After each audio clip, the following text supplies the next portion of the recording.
Chapter 996. I say, Blower, why do you think these sorcerer tribesmen are surrounding us and not attacking us? At the front line of the *T-star defense zone, two ancient sword-grade defenders were holed up in their observation post. From time to time, they would glance at the Wu people's camp, which was 1 or 2 kilometers away from the defense line. It was a large-scale encirclement made up of countless small camps. Using the boundless number of people, they forcibly surrounded the entire area where the humans were stationed. Not even a bird could fly past. How would I know? Maybe the Wu people are crazy, the man known as Blower said. The man known as Blower said with a pout. This Blower was not a new character. He had already met with everyone dozens of chapters ago. He was the unlucky guy who had been punished by Gahan to spit smoke rings. His real name was Jiu Yuetchen. However, because he had been spitting smoke rings for 3 consecutive days, he had become the source of nightmares for the other ancient sword-grade sword-bearers. Fortunately, the other sword-bearers had given Jiu Yuetchen the nickname of Blower to repay his kindness.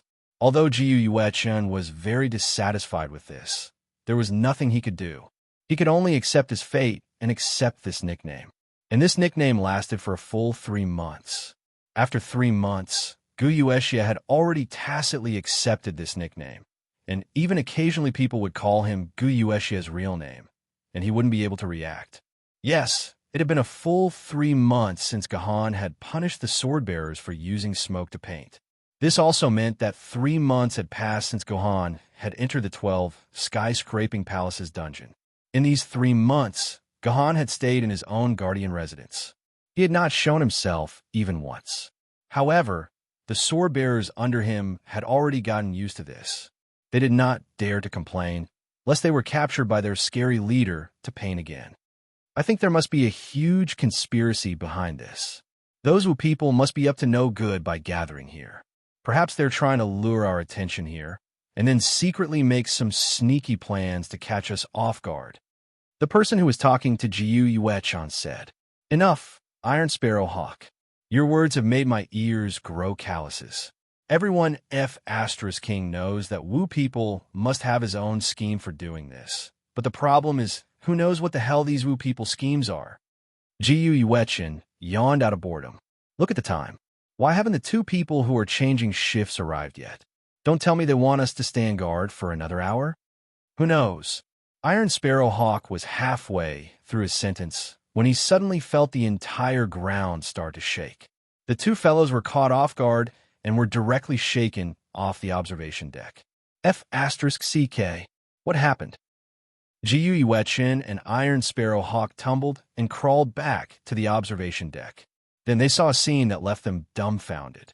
The Wu people's camp, which had been quiet for 3 months, suddenly let out a loud noise. Countless pitch-black silhouettes wandered and gathered in the camp. Finally, they formed into neat rows and strode out of the camp in unison. The tremors that shook the entire ground were the sounds made by the shamans as they moved forward. The physical attributes of these shamans were originally equivalent to the physical attributes of 10 or even 100 normal humans. Each step they took left a deep footprint on the dry and sturdy ground. It was not surprising that such a huge commotion would be created when an army like this moved out. Alert! Alert! Jiu Yuetchen immediately opened his personal terminal and reported to it in a panic. Lord Guardian, the Wu people are attacking. The Wu people are attacking. The Lord Guardian that Jiu Yuetchen was contacting was none other than Guhan of the Shising garrison. However, Jiu Yuetchen's report did not receive any response. The other end of the communication device only buzzed with no response. Damn it, this dog *T Lord Guardian. Why can't we contact him now? Could he have already escaped from Shanghai Pass? If Jiu Yuetchen could reach the other end of the communication device, he would definitely beat up the Lord Guardian who had not shown himself for 3 months. Are you stupid? Why are you contacting the Lord Guardian? Of course we have to contact Lady Juzi. Iron Sparrow Hawk looked at Jiu Yuetchen as though he was looking at an idiot. That's right. Hurry up and contact Lady Juzi. Jiu Yuetchen quickly said. It seemed that the 2 of them trusted Lady Juzi very much. Ever since Gahan entered the 12 skyscraping palaces dungeon. In fact, the daily work of the Shising garrison had been handed over to Juzi's sword. Although Juzi's sword was usually quiet, she would not say a single word even if you said 10 words to her.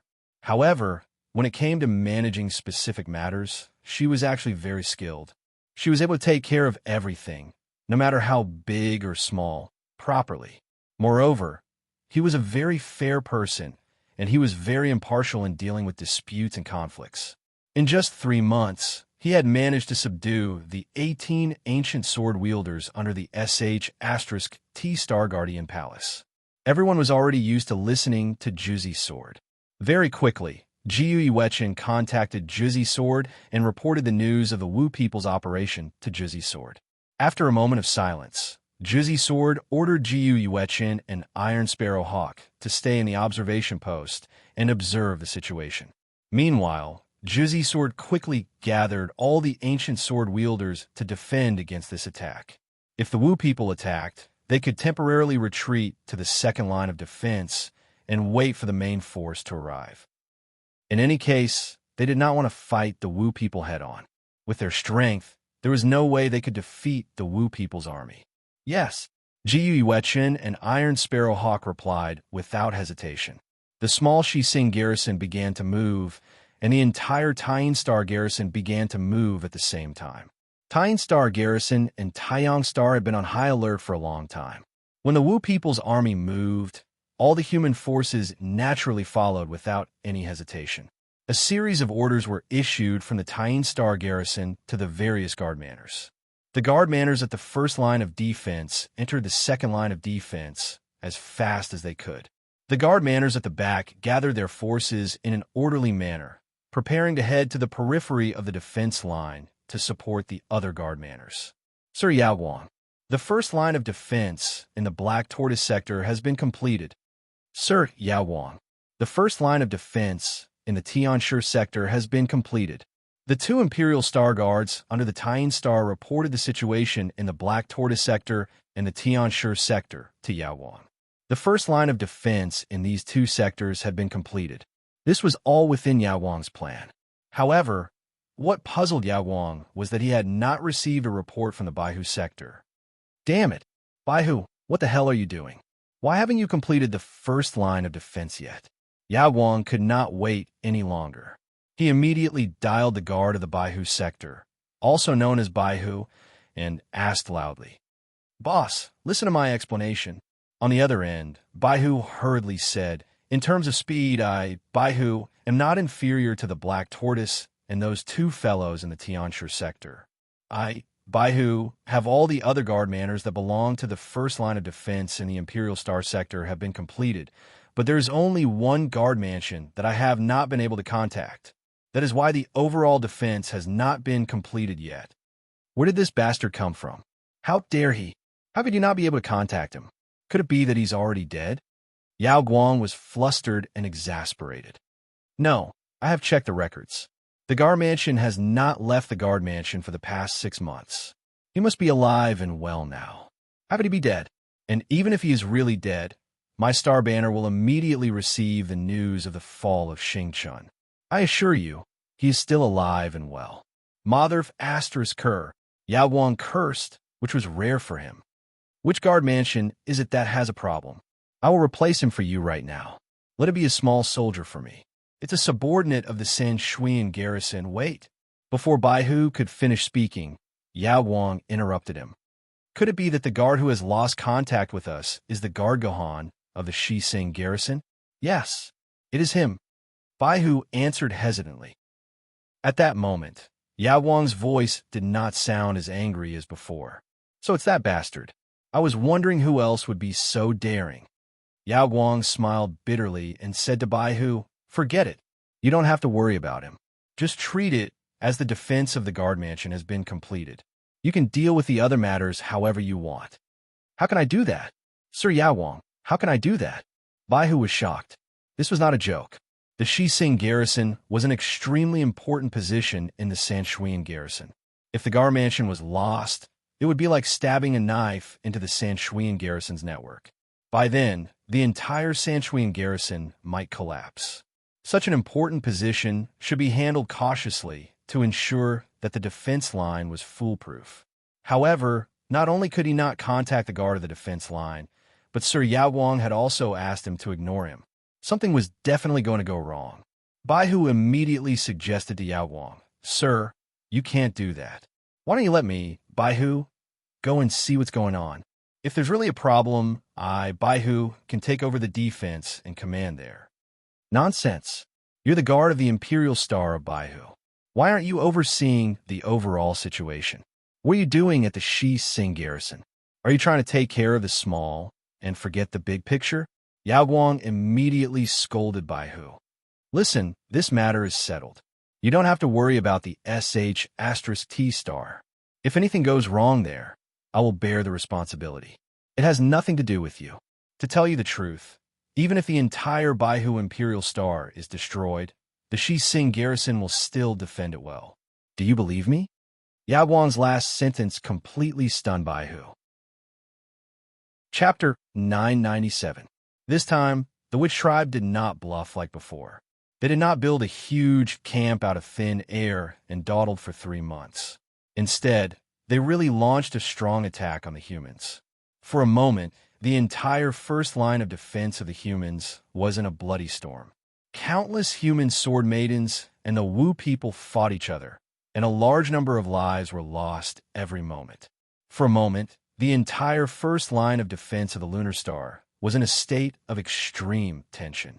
All kinds of urgent messages were constantly sent to the various Guardian Manors through electronic signals.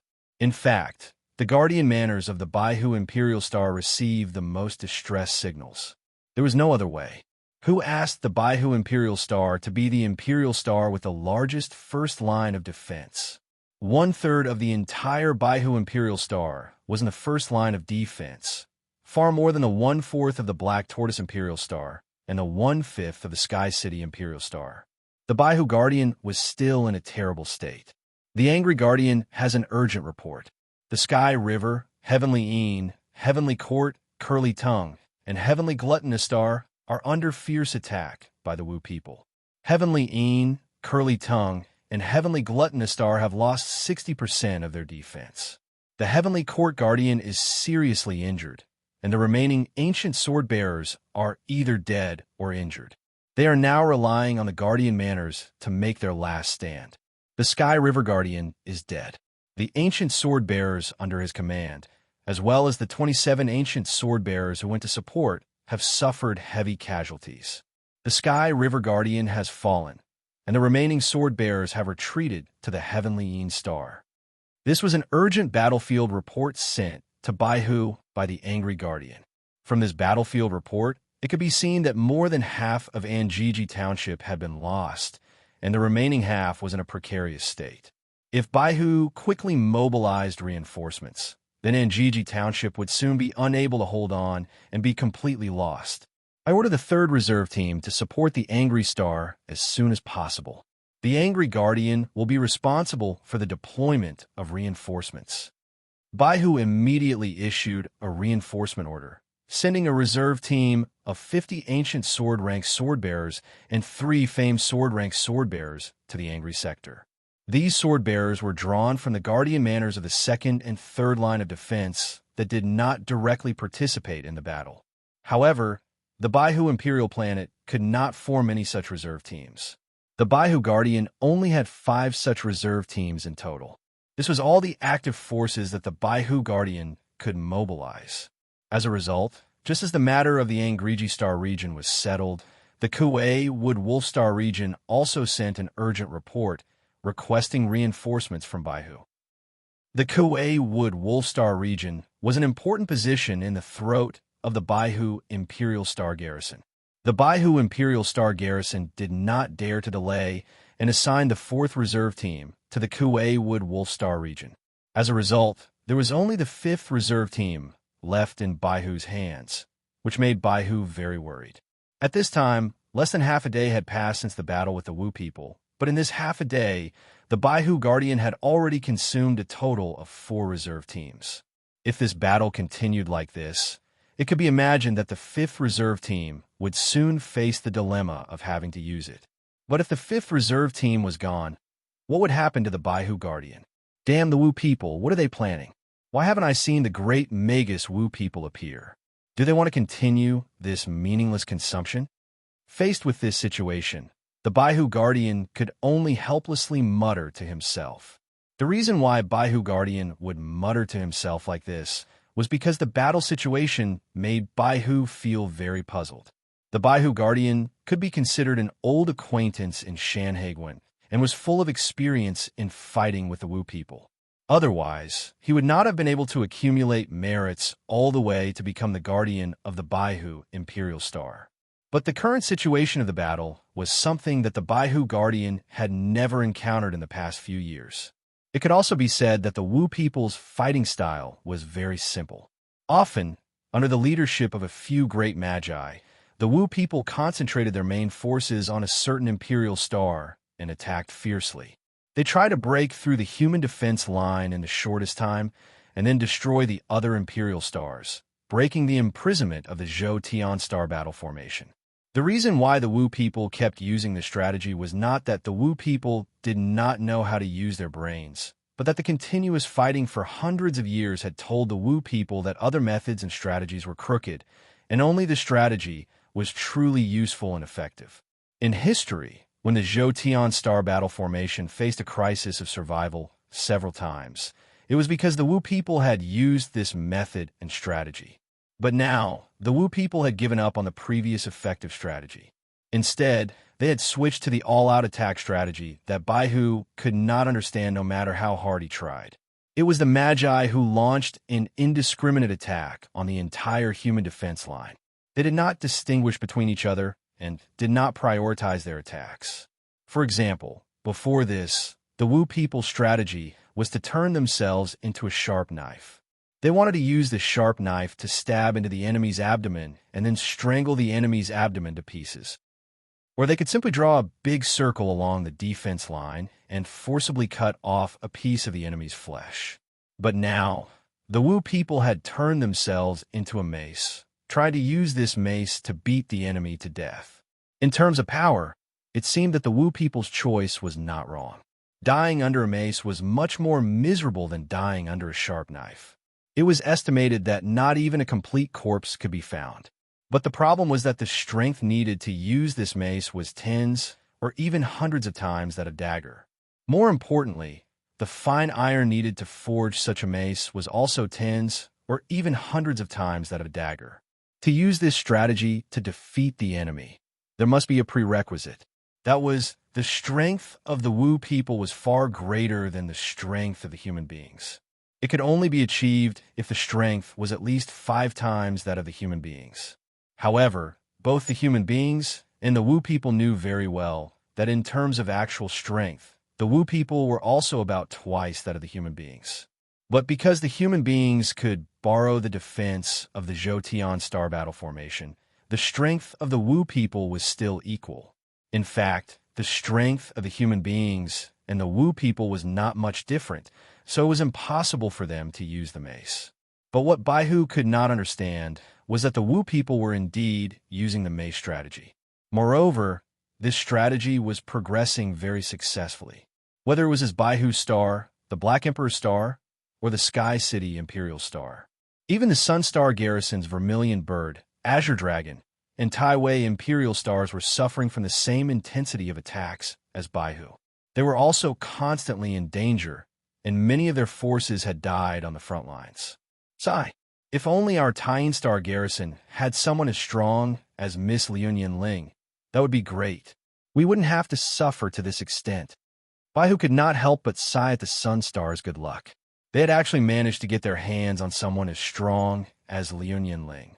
Just Liunian Ling alone was equivalent to the strength of at least 1,000 sword-bearers. Don't even think about it. Miss Liunian Ling did not participate in the battle. Lilith treated her like a treasure and hid her in the Sun Star Garrison. She did not participate in the battle at all. At this moment, Yao Guang's voice appeared in Baihu's ears. The Baihu Star Garrison was shocked. He turned his head and saw that Yao Guang had actually come to his residence. "Sir Yao Guang, why are you here?" the Baihu Star garrison asked anxiously. "The battle here is the most intense and tragic in the entire Tying Star. Is there a problem with me coming here to take a look and show some concern for you?" Yao Guang asked with a smile. "Of course not. Sir Yao Guang, you don't know how miserable the Baihu Star is. So far, 1/10 of the sword bearers have been broken, and 1/10 of the sword bearers have lost their ability to fight. The Baihu Star has already lost 1/5 of its power." Baihu immediately complained to Yao Guang. "Stop. I'm not here to listen to you cry. I only have one question for you. Can you defend the Baihu Star?" Yao Guang asked. "This." The White Tiger Guard hesitated for a moment before gritting his teeth and asking, "Lady Yao Guang, I have a question that I don't understand. I wonder if Lady Yao Guang can answer this subordinate's question." "Go ahead. Why did you order the sword bearers of the Emperor's Star and the Master Star not to participate in the battle? Why did you order them to wait in their respective guardian manors and not to leave the guardian manors without your orders? You should know that this order of yours has suppressed the most powerful force in the Baihu Imperial Star and even the entire Tying Star garrison. If you had let us join the battle, we wouldn't have to sacrifice so many people." The Baihu Guardian finally voiced out his doubts. The so-called Imperial Star and Master Star swordbearers refer to the Imperial Star Guardians like the Baihu Imperial Star, as well as Baihu Imperial Star subordinate swordbearers, such as Kuei Wood Wolf, Lu Golden Dog, Ong Ri Chicken, Baiyu Wu, San Shuiyan, and so on.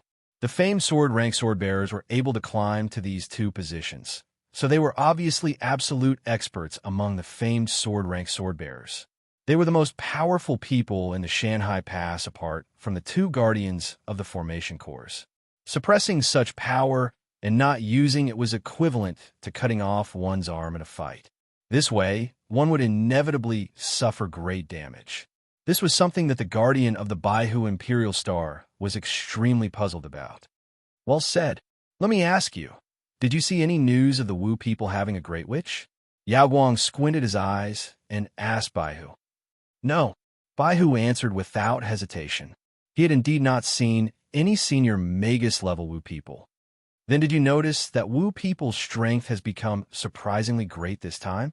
If the Wu people want to maintain such a strong all-out attack, even if his entire clan goes into battle, we would need at least twice the number of Wu people in our hands to be able to maintain it." When Yao Guang said this, a hint of uneasiness flashed across his face. "How is that possible?"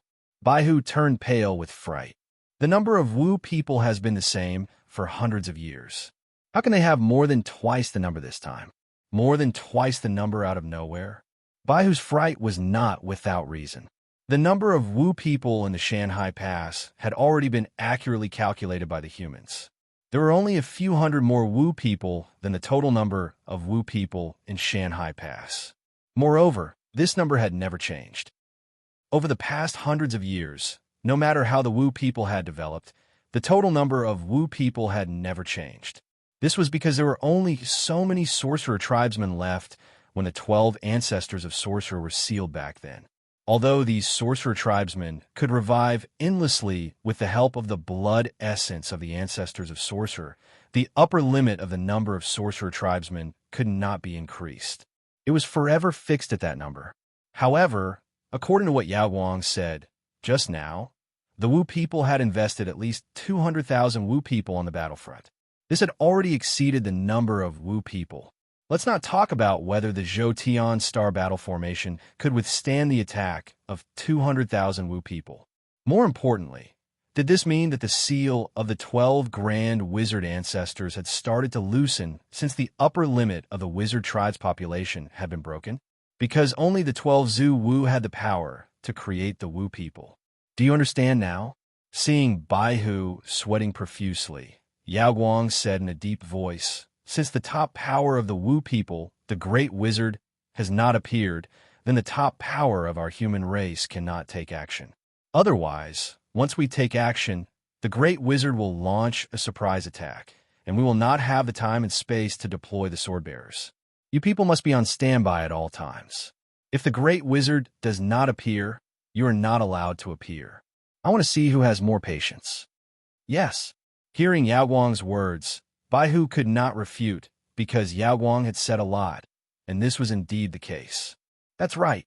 Actually, I have another matter to discuss with you. How's the situation in the Sanshuian garrison district? Not knowing why. When Baihu heard Yao Guang's question, he suddenly felt that this was the real reason why Yao Guang had come to him. The situation is very bad. Baihu suddenly froze halfway through his sentence. He had just blurted out the words, "The situation is very bad." In fact, he did not remember receiving any urgent news from the Sanshuian. Baihu quickly flipped through the various battle reports he had received in disbelief. Once again, he confirmed that the Sanshuian had not sent him any battle report asking for help. They only sent a routine battle report every 10 minutes, saying, "The situation is stable. We can hold on." Chapter 998. This was a battlefield, but there were no scenes of blood flowing on this battlefield. Even corpses were rarely seen. This was because most of the humans who died were sword ladies, and sword ladies had blood in them. After they were broken, they would return to their sword form. They could not have a physical body. As for the Wu people, after the Wu people died, their bodies would turn back into blood and return to Zhu Wu's blood. There would not be corpses, so the battlefield was unusually clean. I say, these Wu people are not as powerful as the legends say. I can kill two with one strike, ha ha ha.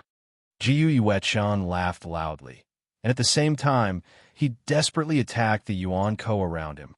Just as he had said, with one strike, two Wu people's junior magi died, turning into puddles of blood that returned to the ground. "Stop talking nonsense, you're so noisy." An old man beside Jiyu Yuechan scolded. Jiyu Yuechan was not happy, and was about to argue with this old swordsman when he suddenly heard a cold, calm female voice. "Elder Wei is right. Jiyu Yuechan, you are too noisy." As soon as this female voice spoke, Jiyu Yuechan immediately shut his mouth, not daring to say another word. The owner of this female voice was none other than Juzi's sword, which Gahan had left here to watch over these swordsmen. After the battle began, Jiyu Yuechan and Iron Sparrow Hawk, who were in charge of the observation post, first mustered up their courage and killed a few Wu people at the front. When they realized that there were too many opponents, they immediately retreated to the second line of defense of the Shising garrison. When Jiyu Yuechan and Iron Sparrow Hawk arrived at the second line of defense, Juzi's sword had already gathered another 16 ancient swordsmen. From the time Jiyu Yuechan had reported to Juzi's sword, less than 3 minutes had passed.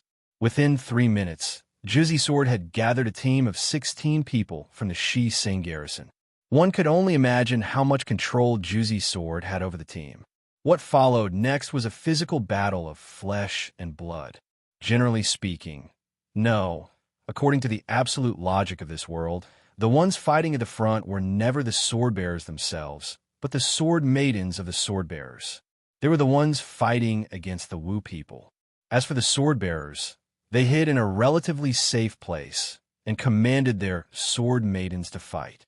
But Juzi's sword's order was beyond the expectations of these ancient sword-bearers. Juzi's sword ordered these sword-bearers not to release the sword lady, but to use their own bodies to fight the Wu people. We're not doing it. This was not the fighting style of a sword wielder. Only the sword master would fight with Yuan Ko and the Wu people. We're just ordinary people. We don't have that kind of ability. The sword-bearers immediately went into an uproar, expressing their rejection of this method of fighting. But at this point, it was no longer up to them.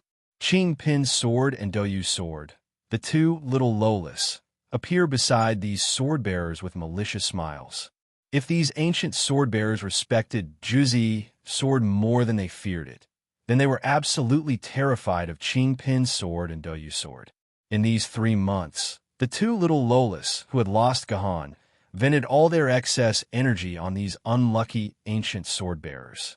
Besides Gohan's order to use smoke to paint, the two little Lolas also came up with many special ideas to use on these ancient sword-bearers. After being trained by Qing Pin's sword and Doyu's sword, these ancient sword-bearers did not even have the energy to complain.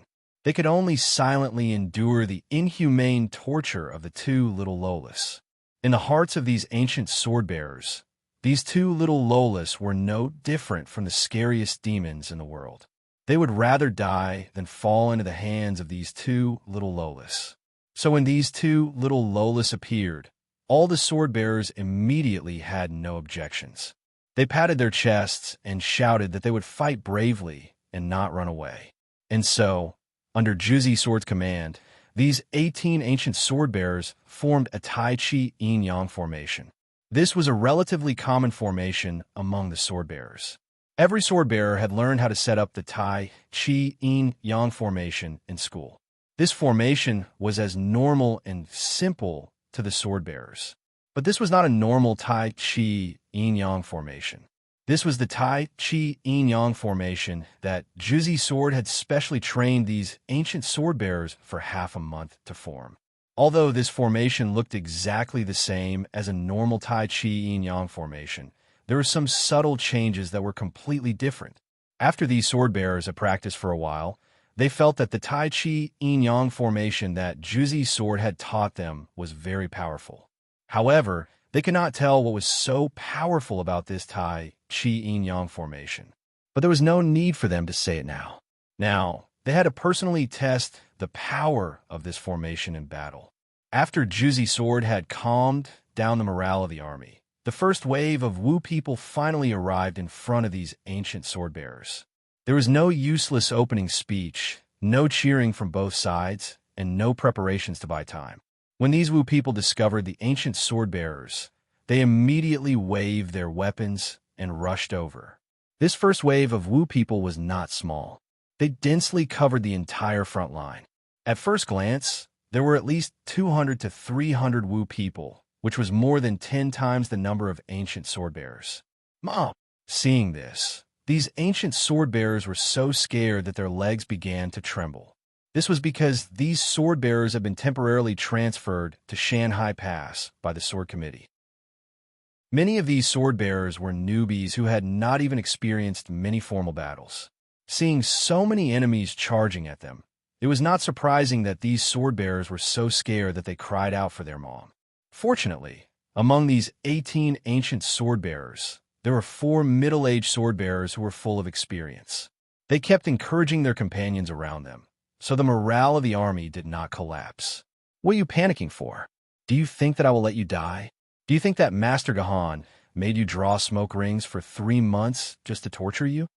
Juzi Sword stood in the center of the Tai Chi Yin-Yang formation like a general. Ling shouted to all the ancient sword-bearers, "Let me tell you, you're actually learning advanced sword skills. Even your sword lady may not be as advanced as your sword skills. Now is the time for you to practice your sword skills. Do not hesitate, do not panic, and do not be afraid.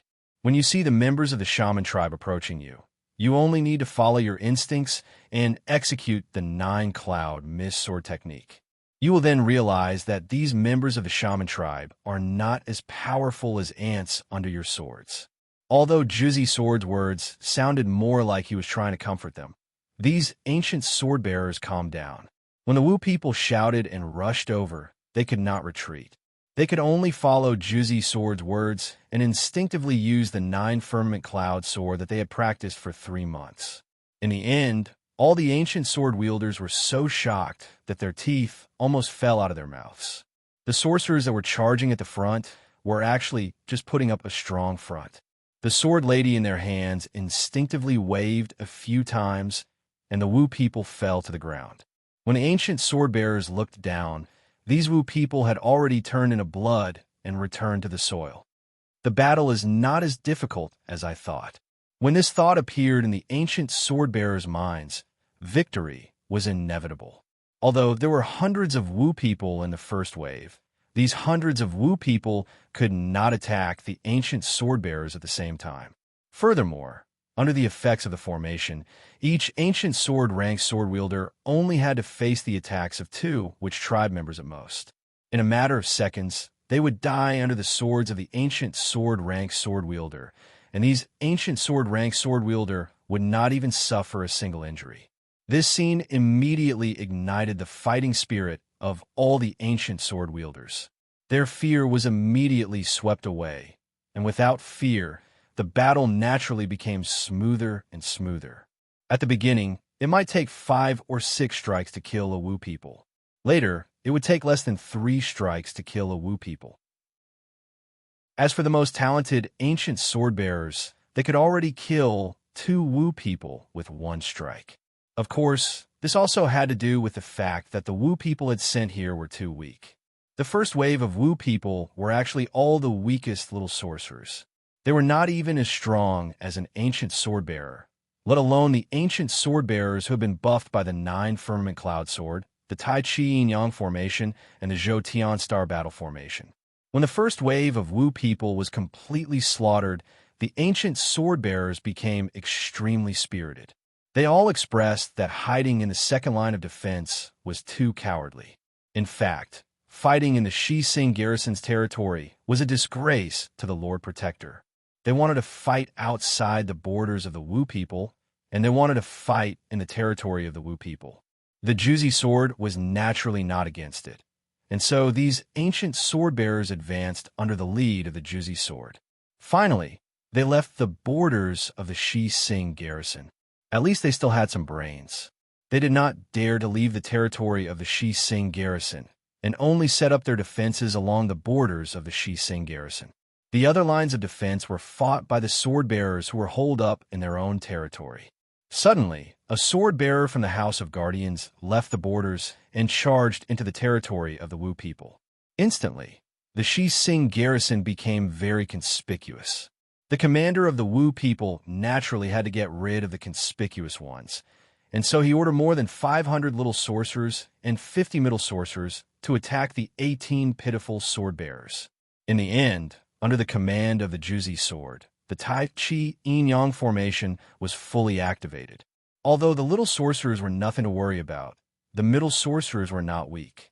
Under the attacks of the middle sorcerers, these arrogant ancient sword-bearers were instantly thrown into disarray, and their formation almost collapsed. However, there was still the existence of the Juzi sword, a bug in the formation. The Juzi sword went up to block the areas that were about to collapse, and then continuously killed the middle sorcerers. The number of middle sorcerers was controlled to a level that the ancient sword-bearers could deal with, and the middle sorcerers became the best whetstone for these ancient sword-bearers. Combat was indeed the best teacher.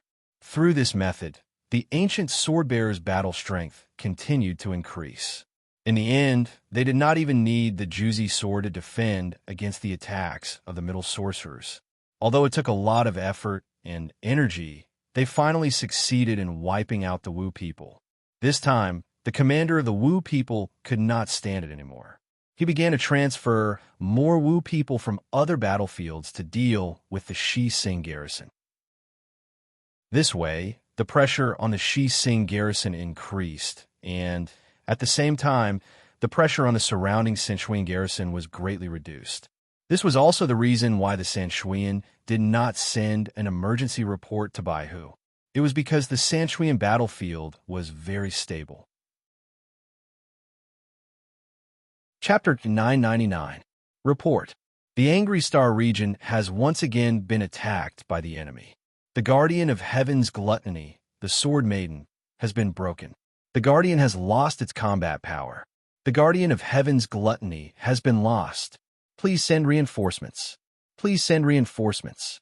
Not long after Baihu discussed with Yao Guang in his own Guardian's mansion, he suddenly received this urgent report with an ashen face. What's going on? Yao Guang saw that the expression of the Guardian of Baihu was not right, and immediately asked, Anjiji Township can't hold on any longer. So far, 3 guest star regions have been lost. As long as one more guest star region is lost, the entire Angry Star region will completely collapse. The Guardian of Baihu explained with a bitter face. Then what are you waiting for?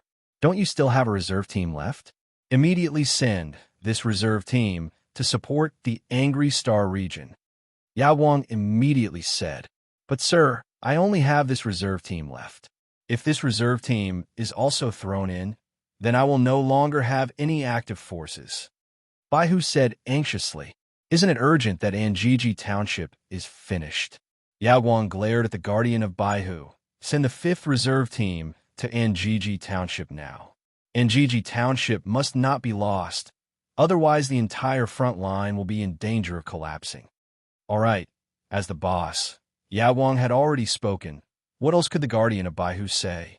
He could only send the last active force, the 5th Reserve Team, to Anjiji Township. This way, the guardian of Baihu no longer had any active forces in his hands. I say, Old Fartway, why do I feel that something is wrong? Jiyu Yuechun whispered into Old Fartway's ear. Of course not. Can't you see that there are no lesser witches around us? Damn it, all of them are intermediate sorcerers. Seems like Wu people really want to kill us. Old Fartway said, while gasping for breath. Just like what Old Fartway had said, the sorcerer race's commander seemed to understand that sending the junior sorcerers to surround and attack them would only lead to their deaths.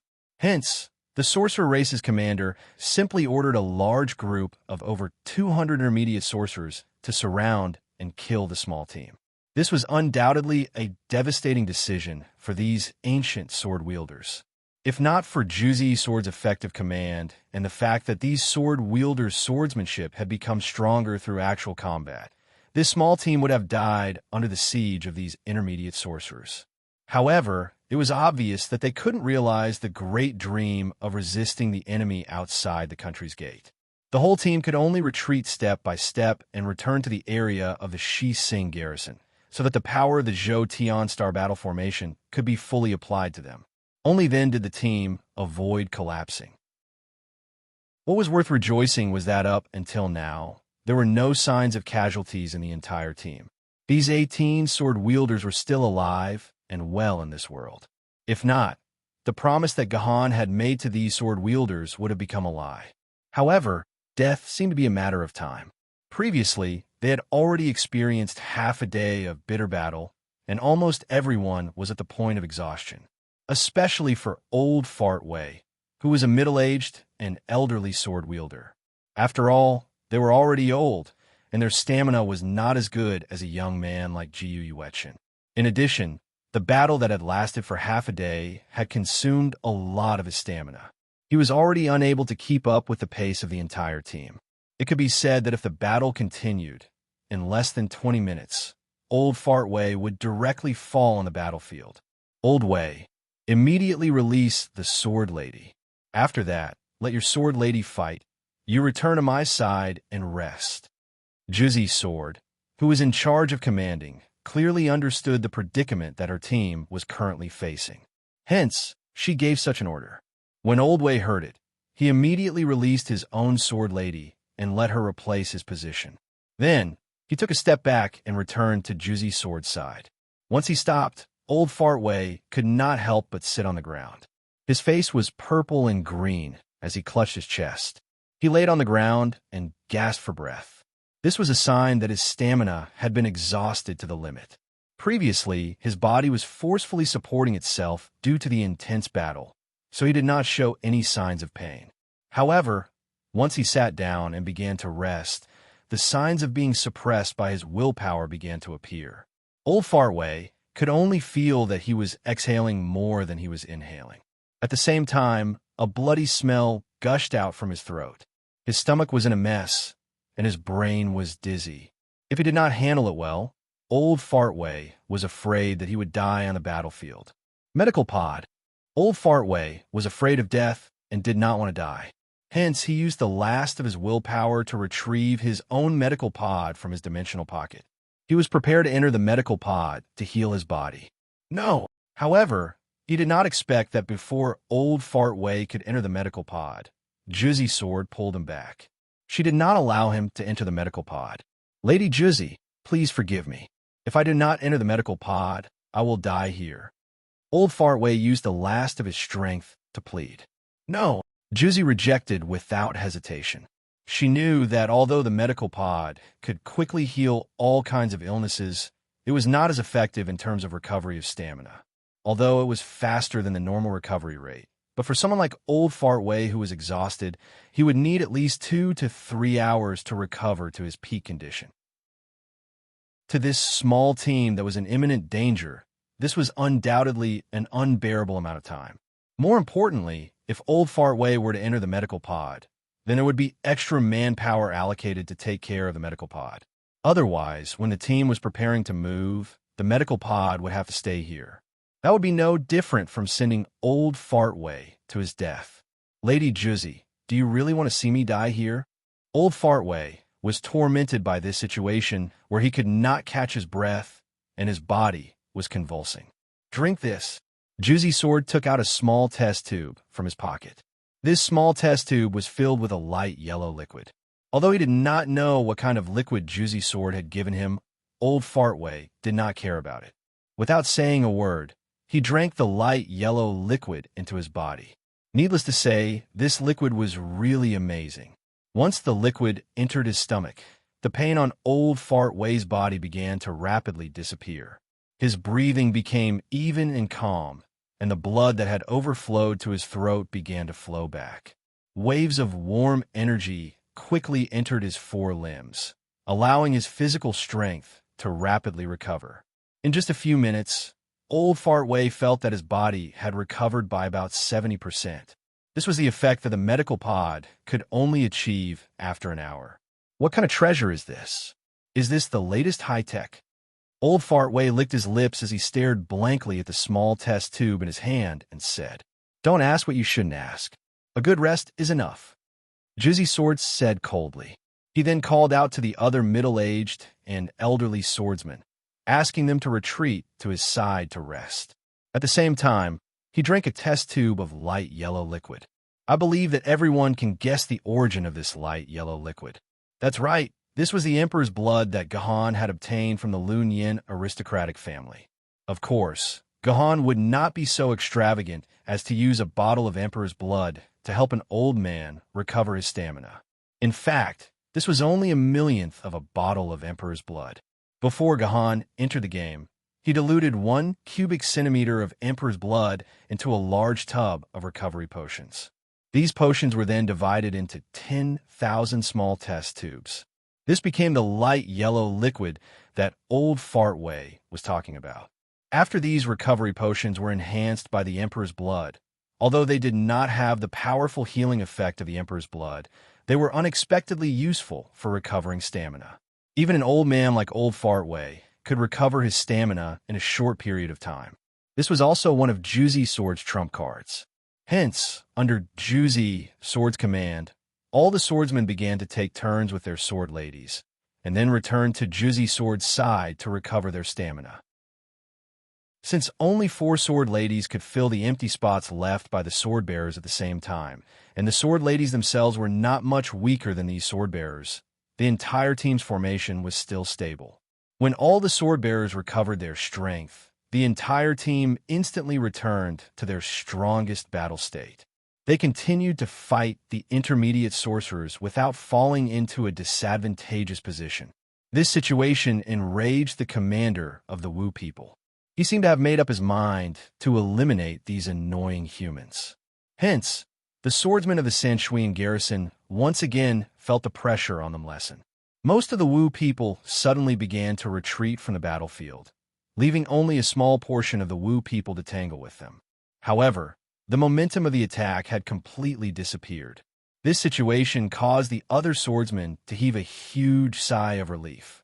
Their respective guardians also began to command a portion of the swordsmen and their sword ladies to retreat to rest and recover the energy of their shields. The entire Sanshuian garrison seemed to have gained the upper hand in an instant and was about to expel all of the Wu people from their own territory. The other guardians were relieved, but the 2 guardians of Starfang garrison and Starping garrison were deeply worried when they saw the position of the Shi-Sing garrison. The 2 guardians were on either side of the Shi-Sing garrison, and they were Gahan's 2 good friends, Ku Rakin and Leslie Dracula. They clearly saw that after the Wu people retreated, they all charged towards the Shi-Sing garrison where Gahan was. Not only were there countless junior sorcerers, there were also 600 to 700 intermediate sorcerers and 20 to 30 heaven sorcerers. If such a force was used to attack the Guardian's mansion, the Guardian's mansion would probably fall in an instant. But if it's that guy, these Wu people should be able to handle it. When they thought of Gohan's terrifying strength, Ku Rakin and Leslie Dracula, who were originally worried, instantly felt less worried. However, if the two of them knew that Gohan was still in the game, and that the ones resisting the Shi Sing garrison were only the 18 ancient sword bearers that he had trained for 3 months, they probably wouldn't be laughing anymore. Chapter 1000. Lady Juzi, we can't fight anymore, let's retreat. Looking at the sea of sorcerers surging towards them from the various battlefronts, including 20 to 30 heaven sorcerers who could fly in the sky, the ancient sword-level swordsman team that had been enduring the attacks tenaciously was on the verge of collapse. Previously, no matter how many intermediate and minor sorcerers there were, these sword-bearers did not feel too afraid. This was because these Wu people did not have the ability to fly. They could only fight these sword-bearers on the ground. Due to the restrictions of the terrain and the various formations, there were not many Wu people who could fight the sword-bearers directly. As long as they had good command and formation, as well as an endless supply of diluted Imperial blood stamina potions, this sword-bearers team could continue fighting. But now that the heaven sorcerers who could fly had joined the battle, the situation was completely different. These ancient sword-bearers clearly did not have the ability to fight enemies who could fly in the sky. It was like a well-armed U.S. ground tactical team. When they were besieged by 4 or 5 Apache helicopters, they could only face the fate of being slaughtered. Juzi knew this very well. This was not a gap that could be overcome with swordsmanship and command.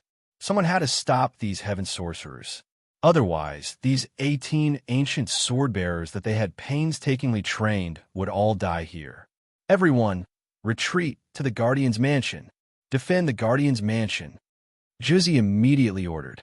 The best way was to retreat these people to the other Guardian's mansions. But the problem was that Gohan was still in the Guardian's mansion, still fighting in the game. These ancient sword-bearers could retreat to the other Guardian's mansions, but Gohan could not move a single step. If these ancient sword-ranked sword-bearers really ran away, then Gohan, who was left behind, would definitely die. Therefore, no matter what, Juzi only had one choice. That was to use the Guardian's mansion as a last resort and try to stall for time until Gohan left the game. In fact, Gohan did not stay in the game for the past 3 months. There were 2 or 3 times when Gohan came out of the game. After listening to the general situation of Shanghai Pass, he made various arrangements. One of the most important arrangements was to instruct Juzi to start systematically training these ancient sword wielders, striving to give them the ability to protect themselves before the Wu people launched a large-scale attack. After making these arrangements, Gohan re-entered the game and told Juzi to send a signal through the forced exit button on the helmet once the battle began. All Juzi had to do was wait for him to return from the game to the real world. Therefore, all the resistance was actually done by Juzi according to Gohan's instructions. It was just that Juzi didn't expect Gohan to still be in the game after such a long time after the signal was sent. As such, Juzi could only lead the ancient sword-tier swordbearers to retreat to the Shi Sing garrison for the last time. Every professional strategist knew very well that retreating was actually the most dangerous thing to do on the battlefield. This was because once the commander-in-chief gave the order to retreat, the entire army would inevitably fall into a state of disorder. The various formations that had been arranged beforehand would also become chaotic due to the different steps of retreat. If the enemy took advantage of this time to attack and disrupt their formation, the retreat would turn into a rout, and the entire army would be completely destroyed. There are countless examples of this in history. According to historical battle statistics, only about 30% of the total number of soldiers who died in a head-on battle actually died. The remaining 70% of the soldiers died when they were routed. Therefore, for Juzi, retreating was not an easy task. If she wanted to safely bring the 18 ancient sword wielders back to the garrison residence, she would have to pay the price. Since ancient times, when an army decided to retreat, the commander-in-chief of the army would have to sacrifice himself to survive. He would have to give up a unit to stop the enemy at a strategic location and sacrifice this unit in exchange for a smooth retreat for the rest of the army. The truth was the same. The sword bearers had to be sacrificed too. Someone had to stop the pursuing enemy and cover the retreat of the main force. And this person naturally could not be the ancient sword wielders. If these ancient sword wielders lost the protection of the formation and faced the Wu people alone, they would be torn to pieces by the enraged Wu people in less than 3 seconds. Therefore, the person who stayed behind to stop the enemy had no other choice. It was the 3 sword maidens that Guhan had left in the real world. This was because only Guhan's sword maidens could withstand the attacks of so many Wu people for a long period of time. At the same time, because there could only be one sword maiden in the form of a sword maiden, he could only choose one of the 3 sword maidens, Juzi, Qing Pin, and Douyu. Master has put me in charge of everything here. Stopping the enemy is my responsibility, so I can only take responsibility, Juzi said to Qing Pin and Douyu, who were beside her. All right, I'll leave it to you. Qing Pin and Douyu grinned and nodded. They transformed into their sword forms and were brought back to the House of Guardians by the other ancient sword wielders. When Juzi decided to enter battle mode to fight the Wu people, Qing Pin and Douyu could not maintain their sword maidens forms, so they could only return to their sword forms. This way, the only one left to face the Wu people was Juzi. Tear this reckless sword maiden to pieces. The commander of the Wu people, a sky sorcerer who was flying high in the sky, saw that the main force of the enemy had begun to retreat, leaving only a sword maiden to stop them. He immediately shouted arrogantly. From the sky wizard's point of view, even if the sword maiden was a famed sword maiden, she would still have her shield torn apart in an instant when she was surrounded by his main force. Then, she would be smashed into a broken sword by them. Unfortunately, the sky sorcerer was completely wrong. The intermediate sorcerers who were fighting with Juzi did not even have time to attack before their heads were chopped off by the sword maiden. The whole process was as smooth as flowing water. There was no pause at all. Go. Let's go. The sky sorcerer was enraged. A large number of Wu people surrounded Juzi and attacked Juzi from all directions. In the face of such an attack, Juzi was able to deal with it with ease. Although her personal protective shield would occasionally be attacked by the sorcerer tribe, each attack would cost the lives of 2 to 3 intermediate sorcerers. In just a minute, more than 20 intermediate sorcerers had died under Juzi's sword. The sky sorcerer had calmed down from his anger. He no longer ordered the intermediate sorcerers to die.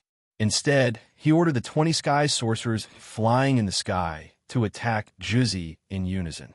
From a moment the sky sorcerers attacked, Juzi felt the pressure on her increase. It was no longer possible for her to kill the intermediate sorcerers with a single strike like before.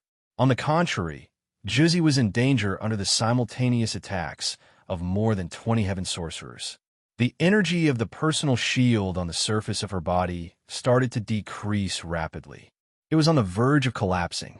In fact, it was not impossible for the Juzi sword, which was ranked first and second among the famous swords, to deal with more than 20 heaven sorcerers, who were equivalent to the dragon-level Yuan Ko. However, there was a precondition. Guhan had to be by Juzi's side. Juzi could only fend off more than 20 heaven sorcerers because she had the support of the endless sword essence in Guhan's body. However, Guhan was still in the game and could not mobilize the sword essence in his body to support Juzi. Juzi could only use a portion of the sword essence that Guhan had left in Juzi's body when he had woken up. These sword essence could not be replenished. Every time she used it, it would decrease. More importantly, without Guhan by Juzi's side, Juzi could not even use her skills. She could only rely on the simplest attacks to fight the Wu people. Even so, Juzi's battle strength was still tenacious. While she was surrounded by the heaven sorcerers, she managed to kill 3 heaven sorcerers with the little sword essence she had left. The heaven sorcerer who was in charge of commanding the army was so angry that he almost fell from the sky. However, killing 3 heaven sorcerers was Juzi's limit. When Juzi killed the 3rd heaven sorcerer, her personal shield finally shattered. 4 or 5 different weapons stabbed into Juzi's back. Juzi staggered and fell to the ground.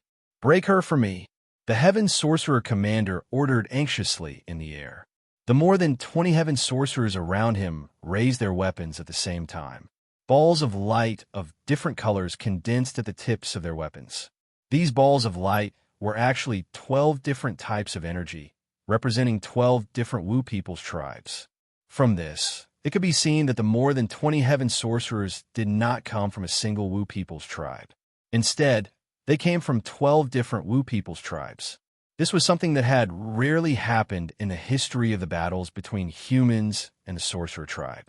This was because the battles between the Sorcerer tribe were usually fought by their respective tribes, or at most, 2 or 3 tribes would fight together. Since ancient times, the situation of 12 tribes fighting together at the same time had not happened many times, especially since the Sorcerer tribe must have undergone a huge change. All right, even though this piece of information was very important, it wasn't very useful to Juzi right now. If the attacks of these Heaven Sorcerers hit Juzi, who had lost the protection of her personal shield, there was no other outcome for Juzi. She would be broken. "Master, I'm sorry, Juzi can't accompany you anymore." The seriously injured Juzi had lost the ability to fight back. Although she knew that she was about to be broken, she could not fight back. She could only murmur softly and wait for her death. "I won't let you be broken. No one can let you be broken." A familiar voice suddenly sounded in Juzi's mind. In the next moment, countless golden chrysanthemum-like sword auras wreaked havoc on the battlefield. So beautiful! Seeing such beautiful sword auras, Juzi finally smiled faintly. Then, her body turned into a ray of light and returned to a familiar embrace. Chapter 1001. Report. Anjiji Township is in an emergency, requesting reinforcements. F*CK. Baihu was so angry that he wanted to throw away the personal terminal in his hand. This was already the 4th time Anjiji Township had asked him for reinforcements. 3 of the 5 reserve teams in his hands had already been smashed into Anjiji Township. Now, he was asking for reinforcements again. Where would he have any reserve teams for him? "Boss, what do you think we should do?" The guardian of Baihu was helpless. He could only throw the pot to Yao Guang and let Yao Guang make the decision. The position of the Amri chicken is too important. That's why Wu people invested so many troops to attack him. That's why the Amri chicken can't be lost. Think of a way now. See if you can transfer another reserve team from another garrison area to support Anjiji Township.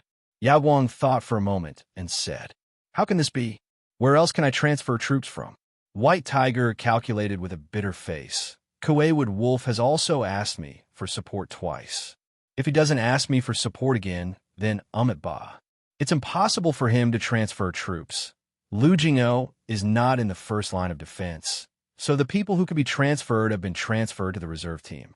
Now, there are only the minimum number of people who must stay there, so it's impossible to transfer troops. Guiyuan Tuji is the same as Lu Jing'o, but he should have some left. Baiyu is also on the first line, but there are only 2 guest stars on the main battlefield. If you tighten your belt, you might be able to transfer 10 people out. The Fire Monkey is the same as Baiyu, and drawing 10 people out is also the limit. 20 stomach pheasants, 10 Baiyu, and 10 black flame monkeys. This way, we can barely gather 40 sword wielders. However, the situation of the angry chicken requires at least a support team of 50 people to barely maintain the battle line. Where can I get the remaining 10 people? Baihu's words sounded like he was talking to himself, but in fact, he was talking to Yao Guang. He meant to tell Yao Guang that he really couldn't think of where to draw manpower from. That's not right. I heard you listing all the main planet's garrisons just now. Why didn't you mention the Sanshuian Garrison District? Could it be that the Sanshuian Garrison District is not the territory of your Baihu Garrison District? Yao Guang asked with his pair of eyes. Boss, aren't you asking the obvious? Baihu was baffled. The situation of the Sanshuian is the same as that of the Anglians. Most of their subordinate star garrison areas are on the first line of defense. I'm already thankful that they didn't ask me for reinforcements. How can I transfer people from them? If they don't ask for help from you, it means that they can continue to hold on. They must still have people they can deploy. Yao Guang said with certainty. Boss, stop joking. There is still a Shi Sing garrison in the Sanshuian. Until now, the guardian of the garrison mansion has not reported to me. And the Wu people that Sanshuian needs to face are no less than the Anglians. I really can't transfer people from them. The guardian of Baihu cried like a bitter gourd. Boss, why don't you stay here and personally lead the newly formed reserve team to rescue the Anglians? I alone can fight against about 10 ancient sword rank sword wielders. The guardian of Baihu really planned to go up himself this time. Nonsense. You're not allowed to go anywhere before the enemy's great magi make their move. Just stay here and wait for orders. Yao Guang scolded the guardian of Baihu sternly. As the saying goes, how would you know the truth if you don't ask? I think the person who has the most say in the Sanshuian situation is not you, but the guardian of Sanshuian. Immediately call the guardian's communicator and ask him if he can transfer 10 ancient sword rank sword wielders to you. Boss, why don't you believe me? No matter what, the Sanshuian will not be able to transfer people. Although the guardian of Baihu said it was impossible, he still called the Sanshuian guardian's communicator. Hello, is it the Sanshuian? How is the situation over there? Can you give me 10 ancient sword rank sword bearers? The guardian of Baihu asked loudly.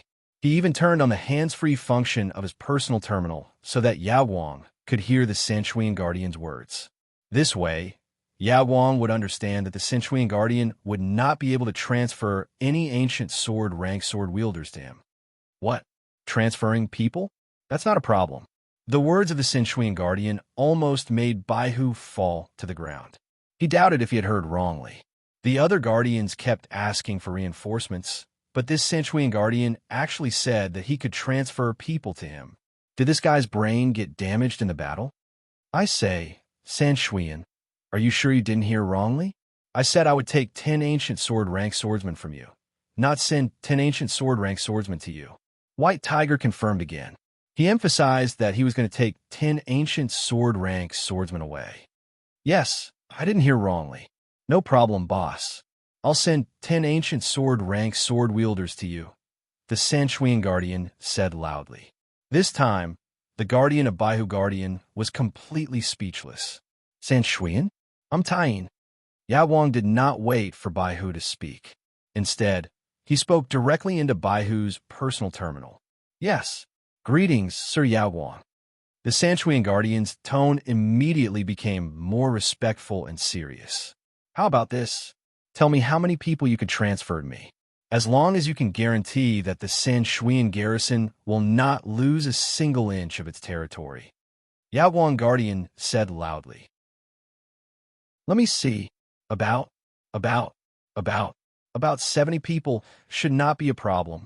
The Sanshuian guardian replied after thinking for a while. F*CK, are you kidding me? Your 3-water ape guardian hall only has around 200 ancient sword rank sword bearers. If you transfer 70 ancient sword rank sword bearers out, won't your guardian hall only have the lowest number of sword bearers left? How will you defend your territory? How will you not lose a single inch of your territory? The guardian of Baihu guardian shouted. He felt that this Sanshuian guardian must have lost his mind. I'm not joking, boss. The Sanshuian guardian's tone was full of joy. Our Wu people have been wiped out. Even if you did not contact me, I would have sent you the good news later. The Sanshuian garrison is about to kill all the Wu people who came to invade the Sanshuian garrison. This is a great victory. What did you say? Why don't you quickly wipe out the witch tribe? Did the Wu people not send their main forces to your side? You only used some minor sorcerers to feign an attack. But that's not what you wrote in the report you gave me a few hours ago. You said that the Wu people's main forces were overwhelming and that you were having a hard time defending. How did you manage to wipe out your opponents so quickly? The guardian of Baihu guardian felt like he was going crazy. What had happened to the Sanshuian garrison? What the F*CK was going on? This is hard to explain. It's best if you come to our place personally. You will understand everything once you see it for yourself, the Sanshuian guardian said with a bitter smile. Before the guardian of Baihu guardian could speak, Yao Guang answered on his behalf. All right then. Immediately send 70 people to support Anjiji Township. Then wait for us there. We will be there soon. He then patted the guardian of Baihu Guardian's shoulder and said, What are you still doing here? Follow me to the Sanchuan garrison to take a look. The guardian of Baihu Guardian was stunned. He asked doubtfully, Boss, didn't you say that we experts should wait here and not move until the enemy moves? Why are we going to front line all of a sudden? The Sanchuan garrison is different. That is the first place to bear the brunt of the attack. If there is a real fight, it will most likely happen there. We are just a step ahead of time, Yao Guang said calmly. He then left the guardian of Baihu Guardian's mansion with the Baihu Guardian. When Baihu and Yao Guang arrived at the Sanchuan garrison, the Sanchuan Guardian was already waiting there. The three of them first went around the nearest Star 3 garrison and Star Destroyer garrison. They found that it was just as the guardian of Sanchuan Guardian had said. The large-scale battle here had ended. Only the small teams of ancient sword wielders were left, led by their respective famed swordsman guardians, to kill the remaining Wu people soldiers. Meanwhile, the huge camp of the Wu people outside the garrison district was empty. The Wu people inside seemed to have all retreated. What the hell is going on? Explain it to me. The guardian of Baihu immediately asked the Sanchuan. It's like this. The Sanchuan had to spend a lot of effort to explain the situation clearly. It turned out that an hour ago, for some reason, the main force of the Wu people, who were attacking the various garrison districts, had suddenly retreated and collectively entered the territory of the *T-star garrison. The Sanchuan and the other guardians were puzzled. They were ready to organize reinforcements to rescue the *T-star garrison. However, they were only doing their best. In their minds, facing such a large number of Wu people, the Shixing garrison would not be able to withstand the attack alone. They would soon be completely annihilated. However, they did not expect that when the rescue team was organized, a team of 18 people would suddenly appear from the *T Planet Guardian Mansion. Instead, they began to help the neighboring *T Planet Guardian Mansion to clean up the Yuan bandits there. According to this team, all the shamans in the *T Planet Guardian Mansion had been eliminated, so it was a good time to fight back. The combat prowess of the entire 18-man team was extremely powerful. In less than 10 minutes, they had killed all the remaining shamans in the Planet Fong Guardian's Mansion. Then they went to the Planet Ping Guardian's Mansion, the Planet Army Well Guardian's Mansion, the Planet 3 Guardian's Mansion, the Planet Buster Guardian's Mansion. They continued to clear out the shamans along the way, and they had almost cleared out all the territories under the 3 Water Apes' control. Are they still fighting? Yao Guang immediately asked after listening to the explanation. Yes, there are still some Wu people in the Yujing garrison. They are fighting there, the Sanchuan replied. Let's go.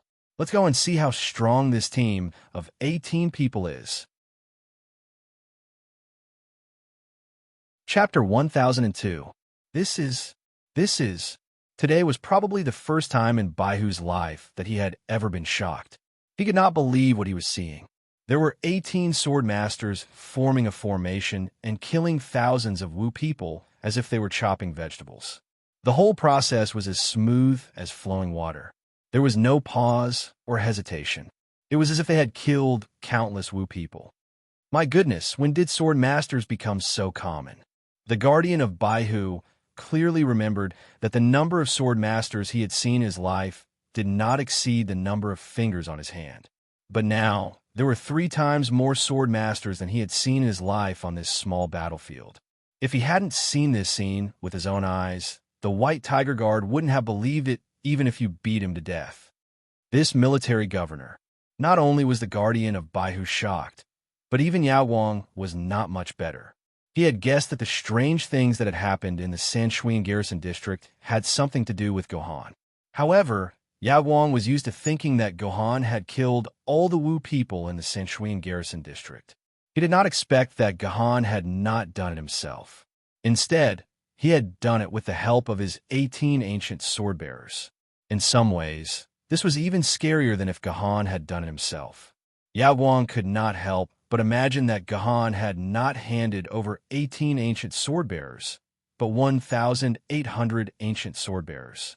Would Shanghai Pass have peace then? Baihu, San Shuiyan. I think I should change my order, Yao Guang said softly as he looked at the ancient sword-bearers. How would you like to change it, sir? The guardian of Baihu asked. I think that sending over 70 ancient sword-bearers to Anjiji Township would be suicide. Instead, we should send this ancient sword-bearers there. That way, Anjiji Township will not have to ask for reinforcements, Yao Guang said with narrowed eyes. That won't do, sir. Before the guardian of Baihu said anything, the Sanshuian was the first to speak up.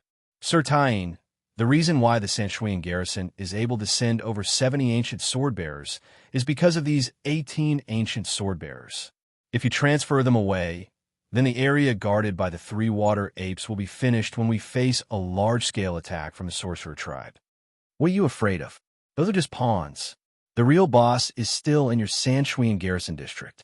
As long as he is here, the Sanshuian garrison will be the safest place in the entire Shanghai Pass. There is no need for you to stay here any longer. Go back to your own garrison residences. Be on your guard. The Wu people's plot could come at any time. We cannot let our guard down. Yao Guang advised the guardian of Baihu and the Sanshuian to return to their own garrison residences. However, he turned around and walked towards the Shi Sing garrison, leaving the guardian of Baihu and the Sanshuian dumbfounded. When Yao Guang arrived at the Shi Sing garrison's territory, he saw a man lying comfortably on a large green rock, leisurely basking in the sun. He did not seem nervous at all, as if the battle had nothing to do with him. You're finally willing to show up. I thought you were staying in the game and didn't want to come out. Yao Guang sat down beside Gahan and said with a smile, How did you know that I've been in the game? Gahan turned his head to look at Yao Guang. I remember that my name should be offline in the contact list for the past few months. How did you know that I've been in the game for the past few months? I don't have any other abilities.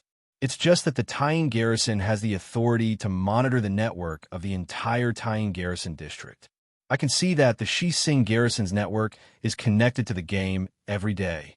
Moreover, you haven't shown up even once in the past 3 months. If I couldn't guess that you've been in the game, I wouldn't be the guardian of the Tying Star. Yao Guang explained with a smile. Forget it. Why did you come looking for me? I'm just a small guardian of the SH*T Star. Now, not only have I helped you guard the Shi Sing garrison, I've even helped you deal with the Sanshuian garrison. I should have saved you a lot of trouble.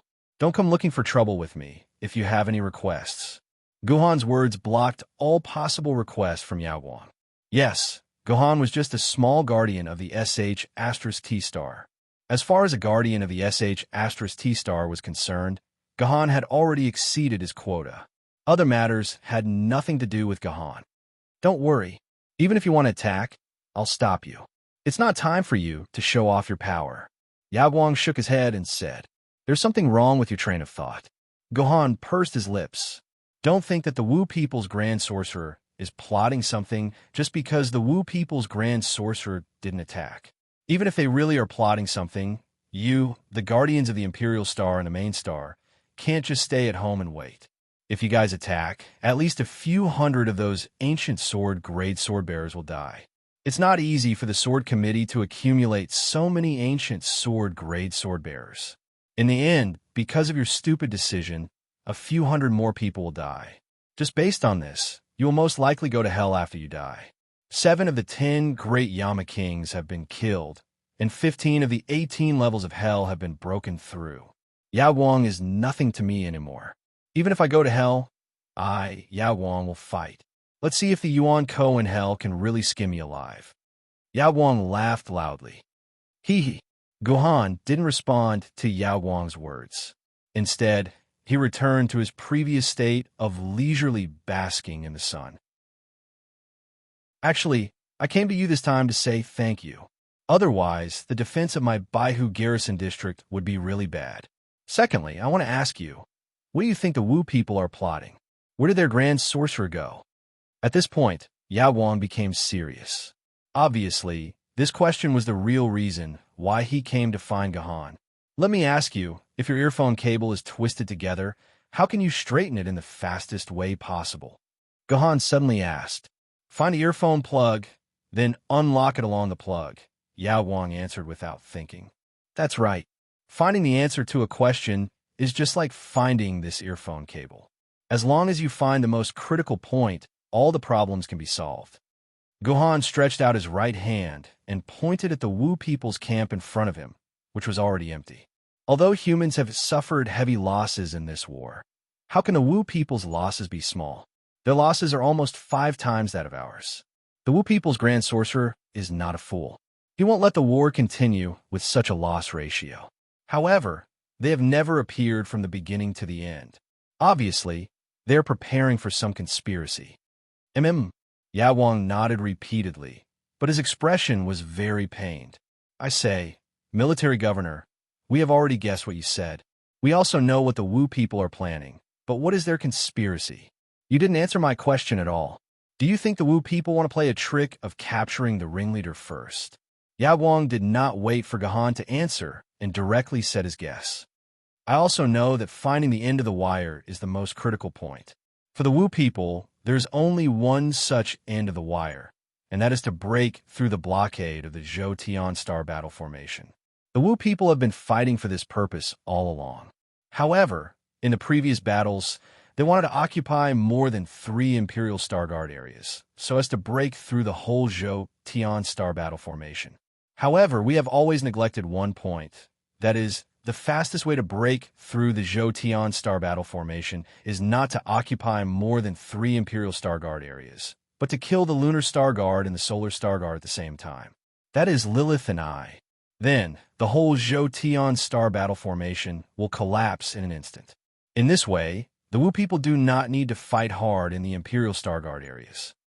Therefore, Lilith and I guess that the Wu people's Grand Wizard is hiding behind to attract Lilith and me to the battlefield through this battle. Then, when we're fighting with the ordinary Wu people, he will suddenly appear and kill Lilith and me. In this way, no matter how many sword bearers there are, the Zhou Tian Star Battle Formation will collapse because it loses the 2 most important big Zhou Tian Star flags, Yao Guang said with a cold expression. Killing you and Lilith will also collapse the Zhou Tian Star Battle Formation? Gahan was stunned. Why have I never heard of this setting? This is a secret that only the Solar Star Guard and Lunar Star Guard know. Yao Guang said that this was a big secret, but he did not hesitate to tell Gahan everything. Although he told the public that only when the Solar Star Guard or the Lunar Star Guard is completely broken and the Imperial throne is destroyed, the Zhou Tian Star Battle Formation will collapse. But in fact, the Solar Star Guard and the Lunar Star Guard are the eyes of the formation. Their powers help and depend on each other. They rely on the 2 big Zhou Tian Star flags as the relay. Once the 2 big Zhou Tian Star flags lose their guardians at the same time, even if the Imperial throne is still there, the Zhou Tian Star Battle Formation will collapse in an instant. In the past hundreds of years, you may have heard of the death of the Lunar Star Guard or the Solar Star Guard, but you have never heard of the death of 2 guardians at the same time. Furthermore, every time such an important guardian dies in battle, the new guardian will take over within half an hour at the latest. We have been keeping the secret for a long time because we are afraid that Wu people will kill both of us at the same time. To be honest, killing us is much easier than fighting all the way. Yao Guang heaved a long sigh of relief. Obviously, he had kept this secret in his heart for so long that he had to say it. I see. Gahan nodded. This secret has been kept so well, but why did Wu people suddenly know about it? Didn't a traitor betray us in the previous battle? Yao Guang gritted his teeth. Later, I found out that someone hacked into the Shanghai Pass information system and secretly checked all the information of the Solar Star Guard and the Lunar Star Guard. That doesn't mean that the traitor has found out about this secret, Gahan said calmly. After finding out that Wu people might have found out about this secret, I immediately checked the information of the previous guardians in the Sword Committee. In the end, I found out that the previous guardian of the Solar Star died in a battle 7 months ago. He died in the hands of the Insect Queen, and his brain was sucked dry by the Insect Queen before he died. Gahan could not stay calm after hearing what Yao Guang said. Insect Queen? Is it the Insect Queen from another planet that can obtain all the memories of humans by sucking their brains? Gohan touched his nose. It seemed that the secret might have been leaked. Chapter 1003. However, there's still a problem. Even if the Insect Queen found out about the secret of the Zhou-Tian star battle formation through the brain of the previous Lunar Star Guardian, the Insect Queen would not be able to find out about the secret of the Zhou-Tian star battle formation. However, the Guardian died outside the Zhou-Tian star battle formation after all.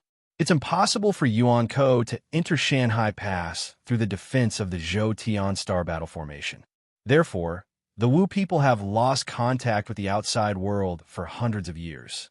How could Yuan Ko pass this secret to Shanghai Pass? Gohan asked in confusion. It must be news from the great battle 6 months ago. Yao Guang said with his lips closed. 6 months ago, the sword-bearers in Shanghai Pass used almost all the available manpower to guard the defense line.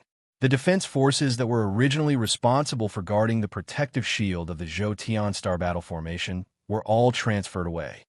The protective shield can only stop Yuan Ko or the Wu people from entering or leaving, but it can't stop humans from entering or leaving.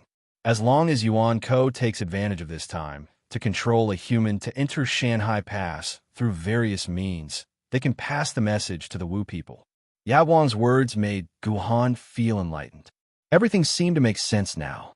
After hundreds of years of fighting, the Wu people still did not know that the death of the Lunar Star Guardian and the Solar Star Guardian at the same time would lead to the collapse of the Zhou-Tian star battle formation. However, they could more or less find some clues through the clues that had happened over the past 100 years. Later, in order to prove Wu people's guess, the Wu people asked the spies lurking among the humans to look up the information of the previous Guardians. In the end, the analysis of the information confirmed their suspicions. 6 months ago, the Wu people almost succeeded in the sneak attack. Although most of the purpose was to defeat the Zhou-Tian star battle formation, it was more or less to attract human attention so that the ordinary humans who were responsible for passing the message could enter Shanghai Pass through the protective shield of the Zhou-Tian star battle formation. After confirming this news, the Sorcerer Tribe laid low for 6 months and planned this battle within these 6 months.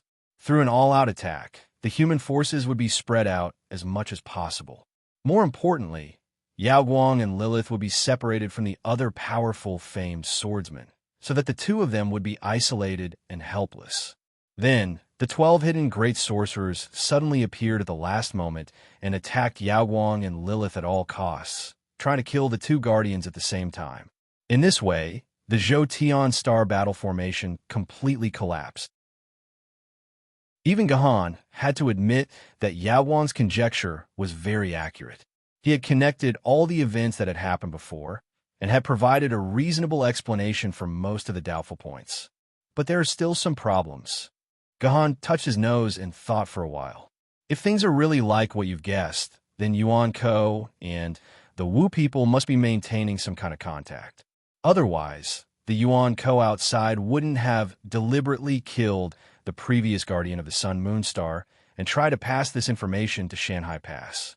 But how did the Wu people keep in contact with the Yuan Ko outside? Is this a huge problem? There's another very important problem. This time, the number of Wu people involved in the attack is estimated to be about 200,000 Wu people, which is double the previous data we have. This number has not increased for hundreds of years. Why did it suddenly double in just 6 months? In the battle 6 months ago, the senior sorcerers of the Wu people did kill 5 of them. According to the rebirth speed of the senior sorcerers, it will take them at least a year to be reborn. If these senior sorcerers have not been reborn, it is impossible for the remaining 7 senior sorcerers to launch a fatal attack on you. Even if you can't defeat them, it is not a problem for you to escape. If these senior sorcerers have really been reborn in 6 months, then the problem is even bigger. I'm afraid that a huge change has happened inside the Wu people. Not only has the total number of the Wu people doubled, but the rebirth speed has also greatly increased. With the two factors combined, the strength of the Wu people has increased by more than 5 times. With such strength, even if they don't carry out a beheading operation, they can still destroy the entire Zhou-Tian star big battle formation. I've also thought of these suspicious points, but it's a pity that we can't get any information from the Wu people. Yao Guang sighed. Let me ask you, do you think my conjecture is right? How likely is it that the Wu people will carry out a beheading operation on me? Although I very much hope that you guessed wrong, now it seems that you guessed right. Gohan sighed with a bitter face. Seeing Gohan's reaction, Yao Guang seemed to realize something. He immediately stood up from the stone nervously and was about to run backward. Human, why are you running? Let's get to know each other. Before Yao Guang could run a step, a Wu people with the body of a deer blocked Yao Guang's way of retreat. Fungbua, a golden light flashed in Yao Guang's eyes. He immediately stopped and stared at the senior sorcerer who had suddenly appeared from a distance. Why are you talking so much nonsense? Hurry up and kill him before anyone else comes to support us. The mountain-like Kwafu appeared to Yao Guang's right. His sharp eyes swept across Yao Guang's body, then swept across Gohan's body. Then the instant he saw Gohan, his eyes lit up. Evidently, he had already recognized Gohan, the opponent he had fought before. Elder sister, hurry up. Otherwise, the meat will be eaten by them. A monster with 9 ferocious heads that spoke in a baby-like voice appeared behind a light, shaking realm cultivator. There's no need to rush. With the 4 of us attacking together, this human won't be able to escape no matter what. The bird-like Jufeng also appeared. Just like that, 4 senior sorcerers surrounded Yao Guang from all directions. Yao Guang and Gohan instantly became birds in a cage. It was obvious that they couldn't escape even if they had wings. When Yao Guang saw that he couldn't escape, he could only return to Gohan's side with a bitter smile and ask, "When did you know that these senior sorcerers were coming?"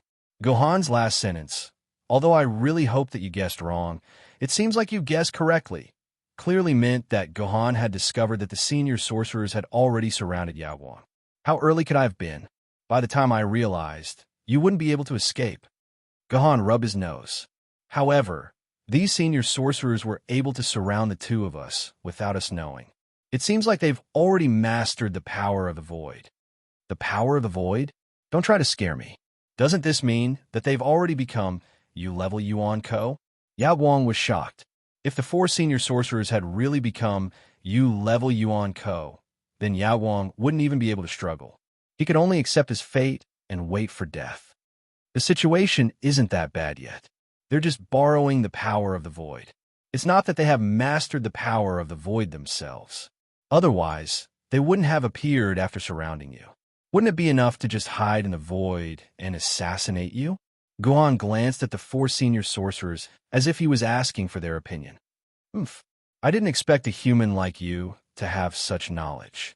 A mere famed level sword wielder could actually see that we're borrowing the power of the void. With your eyesight, you'll become a famous character in the future. It's a pity that you're going to die in our hands. Fungbua sneered. Wait, can I ask you a question before we start the battle? Gohan waved his hand and said, Why the F*** CK are you talking so much nonsense? Zhou 9 heads shook. It was obvious that he didn't want to answer Gohan's question. Wait, I'm interested to know what this person wants to ask. As soon as Jiufeng's voice fell, Zhou didn't refute anymore. It was obvious that Zhou respected Jiufeng a lot.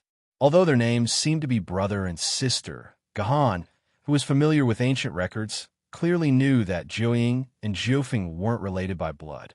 The 2 just happened to have the same name, and they liked to call each other brother and sister. Speak. What do you want from us? Fungbua said, A very simple question. Why are there only 4 senior sorcerers? Shouldn't they be using 6 senior sorcerers to deal with the guardian of the Tying Star?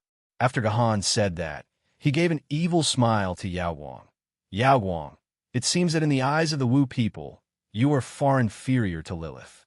They are only willing to send 4 senior sorcerers to deal with you. To deal with Lilith, they need 8. Oh, there's more. The most powerful senior sorcerers, Xing Tian, Chief-Elect, Chang Yi, and Ho Yi, didn't show up. In this way, the number of senior sorcerers to deal with Lilith is 3 to 4 times more than the number of senior sorcerers to deal with you. It seems that in the eyes of the Wu people, you are indeed not worth mentioning. My good military governor, can you stop mocking me at a time like this? Yao Guang couldn't make any other expression other than a bitter smile.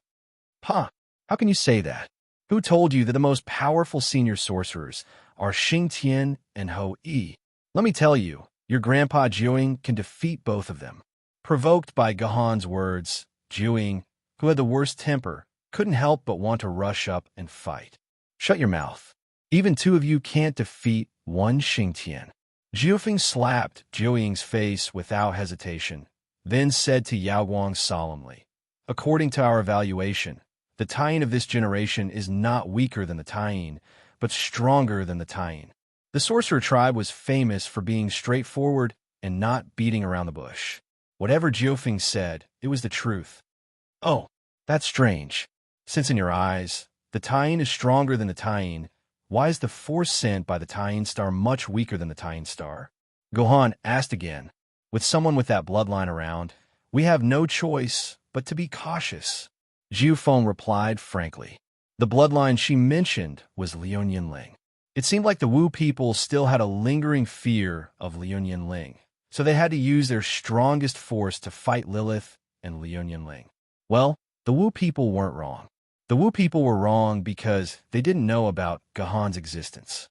Now that you've answered the question, it's time for you to die. After answering Gahan's question, Jiufeng flapped her wings and created a strong wind, indicating that the battle was about to begin. You deal with Jiufeng and Jiuying. I'll deal with Quafu and Fengbua. Yao Guang said with his back against Gahan. Wait, they're here for you, not me. Gohan suddenly patted Yao Guang's shoulder. What do you mean? Yao Guang was shocked. I mean you'll deal with the four of them. I'll just watch from the side, Gohan said, then laid down on the big green rock and said leisurely, Don't worry, I'll save you when you're about to die. I don't know if I should say something stupid. Yao Guang was so angry that he almost vomited blood. Chapter 1004. Although he was infuriated by Gohan's attitude of watching from the sidelines, Yao Guang could not let his anger fill his head at the moment of life and death. Yao Guang knew very well what he had to do. In fact, this situation was more or less within Yao Guang's plan. After all, Yao Guang had long guessed that the Wu people's grand sorcerers would first focus their attacks on him and Lilith, so he had long been prepared. The dozens of top Imperial stars and Star Guardians had been prepared for this moment. The moment the Wu people appeared, Yao Guang had immediately sent a command to the famed swordsmen who had been conserving their energy, asking them to rush to Xising Garrison as soon as possible. Simply put, Yao Guang only needed to hold on for the most difficult 2 minutes, and the endless reinforcements would be able to turn the situation around in an instant. By then, these grand sorcerers would not be able to escape, let alone kill Yao Guang. Thinking about it, the conversation between Gahan and the grand sorcerers just now did not seem to be useless. Instead, it had successfully delayed Yao Guang for more than 40 seconds. In this way, Yao Guang would only need to hold on for slightly more than a minute before the first famed swordsmen, who were the guardian of Baihu, would arrive. Yao Guang had been in Shanhai Pass for almost 3 years, and had fought with these grand sorcerers more than 10 times. He was well aware of their strength. He was indeed no match for the 4 grand sorcerers, but it was undoubtedly impossible for them to kill him in slightly more than a minute. Yao Guang was confident that he could hold on for 15 minutes, let alone 1.5 minutes. Big Dipper Sword, I'm counting on you. A cold light flashed at Yao Guang's waist, and the Big Dipper Sword, which had a cold temperament, appeared beside Yao Guang, protecting Yao Guang's back. At the same time, a cold Ling sword appeared in Yao Guang's hand. This was Yao Guang's sword Maiden. This treasured sword was called the Tangxi sword. Just like the king of Yuzgojin's sword, it was also a treasured sword forged during the spring and autumn warring states period. However, unlike the king of Yuzgojin's sword, which was renowned throughout the world due to it being accompanied by the king of Yuzgojin's sword, the Tangxi sword was merely a treasured sword belonging to an ordinary minor noble clan in Han. Even after it was unearthed, it did not gain much fame. However, the people of Tangxi like to say that their Tangxi sword was the #1 sword under the heavens. That was because this sword should be older than the king of Yuzgojin's sword by over 100 years. It was the oldest iron sword unearthed before the Great Calamity. From a certain point of view, the Tangshi sword did indeed have the potential to become a famed sword. Unfortunately, in the end, it was merely a sword maiden of the treasure sword tier. Moreover, it was ranked below the top 30 of the sword maidens of the treasure sword tier. It could not be considered a very powerful sword maiden of the treasure sword tier. However, there was one point about the Tangshi sword that was very commendable. It was extremely sturdy. Even after the Tangshi sword's protective shield was shattered, it could still fight for a very long time by relying on its own durability. Because of this, the Tangshi sword's wielder had managed to preserve his life in many life and death situations. Whenever Yuan Ko fought against the Tangshi sword's wielder, he would discover that after successfully shattering the Tangshi sword's protective shield, he would think that victory was already set in stone. Without much effort, he would be able to break this sword maiden who had lost her protective shield. Thus, he would instinctively let down his guard and become careless. In the end, when he discovered that the Tangshi sword without its protective shield was actually more durable than the Tangshi sword with its protective shield, it was already too late for Yuan Ko to regret. In the end, he could only die under the Tangshi sword. In the next second, Yao Guang and the Grand Wizards began fighting. In the game, Gohan had discovered that Yao Guang was actually a decent swordmaster. However, when Gohan saw Yao Guang's battle in real life, he realized that Yao Guang's strength could no longer be described as decent. Instead, it could be described as very good. How should he put it? Let's give a specific example. If the world's #1 expert, Wang Chongyang, in an unknown martial arts novel before the apocalypse, was compared to Gohan, then the current Yao Guang's strength in swordsmanship had probably reached the level of the 7 freaks of Jiangnan. Although 100 of the 7 freaks of Jiangnan might not be Wang Chongyang's match, the 7 freaks of Jiangnan were actually the top characters in the entire Jiangnan martial arts world. They could do whatever they wanted in most places. Ordinary sect leaders of small sects could not possibly be a match for the 7 freaks of Jiangnan. In this era, if all the sword masters were to be ranked, Gohan would naturally be ranked first. Then, Yao Guang might be ranked in the top 10. Of course, this was only Gohan's rough estimation, because Gohan had not seen many sword masters. Among them, the only 2 sword masters whose strength could be ranked above Yao Guang were the Confusion Sword Spirit and Liu Yunling. As for how many other sword masters could be ranked above Yao Guang, this was something Gohan did not know.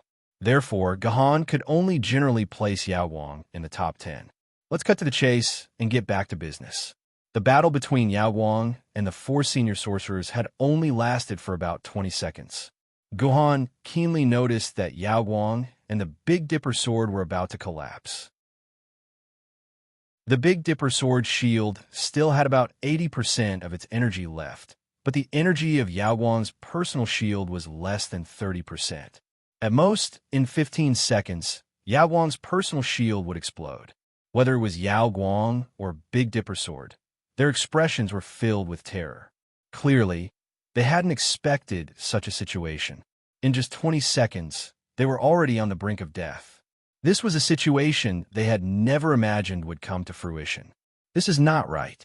Apart from Jiuying, I have fought with Jiufeng, Fengbo, and Quafu. Their strength was definitely not like this before. Gohan looked at the battle with a solemn expression. This was because the situation of the battle had exceeded Gohan's expectations. According to Gohan's estimation, it would be a piece of cake for Yao Guang and the Big Dipper sword to hold on until the Guardian of Baihu arrived on the battlefield. It would not be a problem for the personal shield to have about 60% to 70% of its energy left. However, in just 20 seconds, 70% to 80% of the personal shield's energy had been consumed. This was definitely not something that the senior sorcerers that Gohan had seen before could do. In other words, the strength of these 4 senior sorcerers had increased by more than a few times compared to when Gohan had seen them 6 months ago. No wonder they dared to besiege Yao Guang with just 4 senior sorcerers. It turns out that not only the number of Wu people has increased, but the strength of these senior sorcerers has also increased. Thinking of this, Gohan abruptly stood up from the green rock. At the same time, he shouted at Yao Guang, "Yao Wang, get out of my way." The reason why Gahan could leisurely watch the show was because he thought that the four senior sorcerers would not be able to kill Yao Wang in a short period of time. Now, Gahan realized that if he did not make a move, Yao Wang would really die in front of him in less than 15 seconds. In this way, Gahan could not continue watching the show no matter what. Hearing Gahan shout, Yao Wang acted very decisively. Even if he had to bear a heavy blow from Kwafu, he still forced himself to retreat hundreds of meters back to Gahan's side. At the same time, a golden long sword had appeared in Gahan's hand. The golden long sword drew an extremely twisted and unbelievable trajectory in the air. The four senior sorcerers, who had been chasing after Yao Wang in an awe-inspiring and murderous manner, suddenly seemed to be frozen by something. They stood still on the spot, and their bodies began to tremble violently. After a while, these senior sorcerers finally broke free from this strange state. They then touched their own chests with lingering fear. At the same time, they looked at Gahan with a fierce and slightly panicked look and asked, "What skill did you use just now? Why did this happen to us?" "I didn't use any skill. I just borrowed a little bit of the wind." Gahan smiled slightly and said to the four senior sorcerers at the same time, "Our Lord Tain thinks that the four of you are not worthy to be his opponent. So he sent me, a small T-Star Guardian, to have a taste of the four senior sorcerer's skills." "Oof, you're full of nonsense. Just based on that sword alone, you're more than 10 times better than Tain. Don't you dare make fun of us." Zhuang's 9 heads spoke at the same time. The 9 voices gathered together and formed a huge resonance. If an ordinary person was here, their eardrums would probably be shattered by this sound.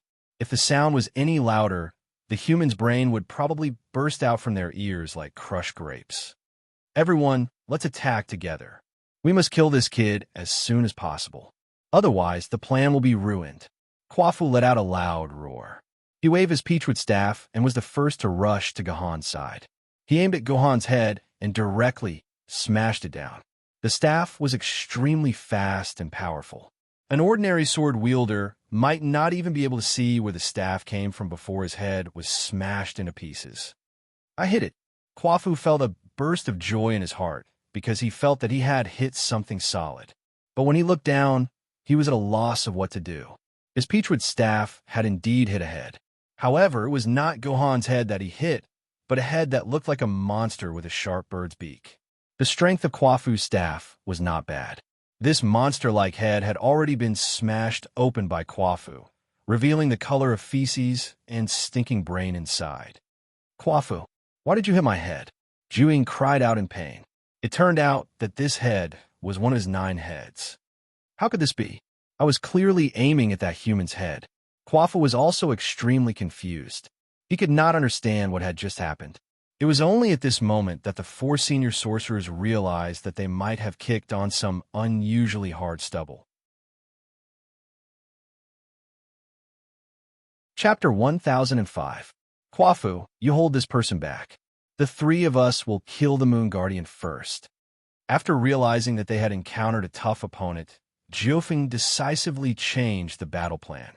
She asked Kwafu, who had the highest defense and was also the most tanky, to hold back Gahan, who was difficult to deal with. Then, they would focus their firepower on killing their real target, Yao Wang. It had to be said that this was a very reliable plan. After all, the Wu people's target had nothing to do with Gahan. Their target was Yao Wang. Now that the Alcade only had less than 30% of its energy left, killing Yao Wang was indeed much easier than killing Gahan. "Don't worry, leave it to me. I promise that this human won't be able to interfere with you." Kwafu immediately agreed. At the same time, his body began to grow rapidly, turning into a 6-story giant. "Human, I didn't expect you to become so powerful in half a year." Kwafu's voice was like the roar of an airplane engine. "However, half a year ago, you relied on that woman in the Guanghui amusement park to protect your life. Now that that woman is not by your side, you will not be able to get past my defense. And I'm not the same person I was half a year ago. You have no idea how powerful we great sorcerers are." As soon as Kwafu finished speaking, Countless branches shot out from the ground, all of them flying towards Gahan. Is that so? Gahan looked at the branches, and a cold smile appeared on his face. Moon Guardian, you can't escape. Yawang was not stupid. When Gahan and the Four Wu people's great sorcerers were fighting, Yawang immediately began to flee towards the Baihu Guardian Mansion. Whether or not Gahan could survive under the siege of the four great sorcerers was none of Yawang's business. There was nothing wrong with Yawang's decision. After all, the safety of the Zhou Tian Star Battle Formation was more important than anything else. However, before Yawang could run too far, Zhu Feng, Zhu Ying, and Feng Bua, the three senior magi who were known for their speed, quickly caught up with him. Yawang clearly understood that if he ran away, he would never be able to escape from the three senior magi. Instead, he would expose his vulnerable back to them. Therefore, Yawang could only grit his teeth and stop his escape. He then turned around and faced the attacks of the three senior wizards with the Big Dipper sword. At the same time, Yawang saw the mountain-like Quafu blocking Gahan's way to save him. Yawang clearly knew how difficult it would be for a senior magus like Quafu to entangle a person. No matter how strong Gahan was, he might not be able to get rid of Quafu in less than 10 minutes. Yawang did not need more than 10 minutes. He only needed dozens of seconds to die under the siege of the three senior magi. At this time, Yawang could not help but let out a long sigh. Am I, Yawang, a genius, going to die here at such a young age? Why are you talking so much nonsense, human? Go to hell. Although one of Zhou Ying's 9 heads had been smashed by Quafu, the remaining 8 heads were still extremely fierce, rushing towards Yawang.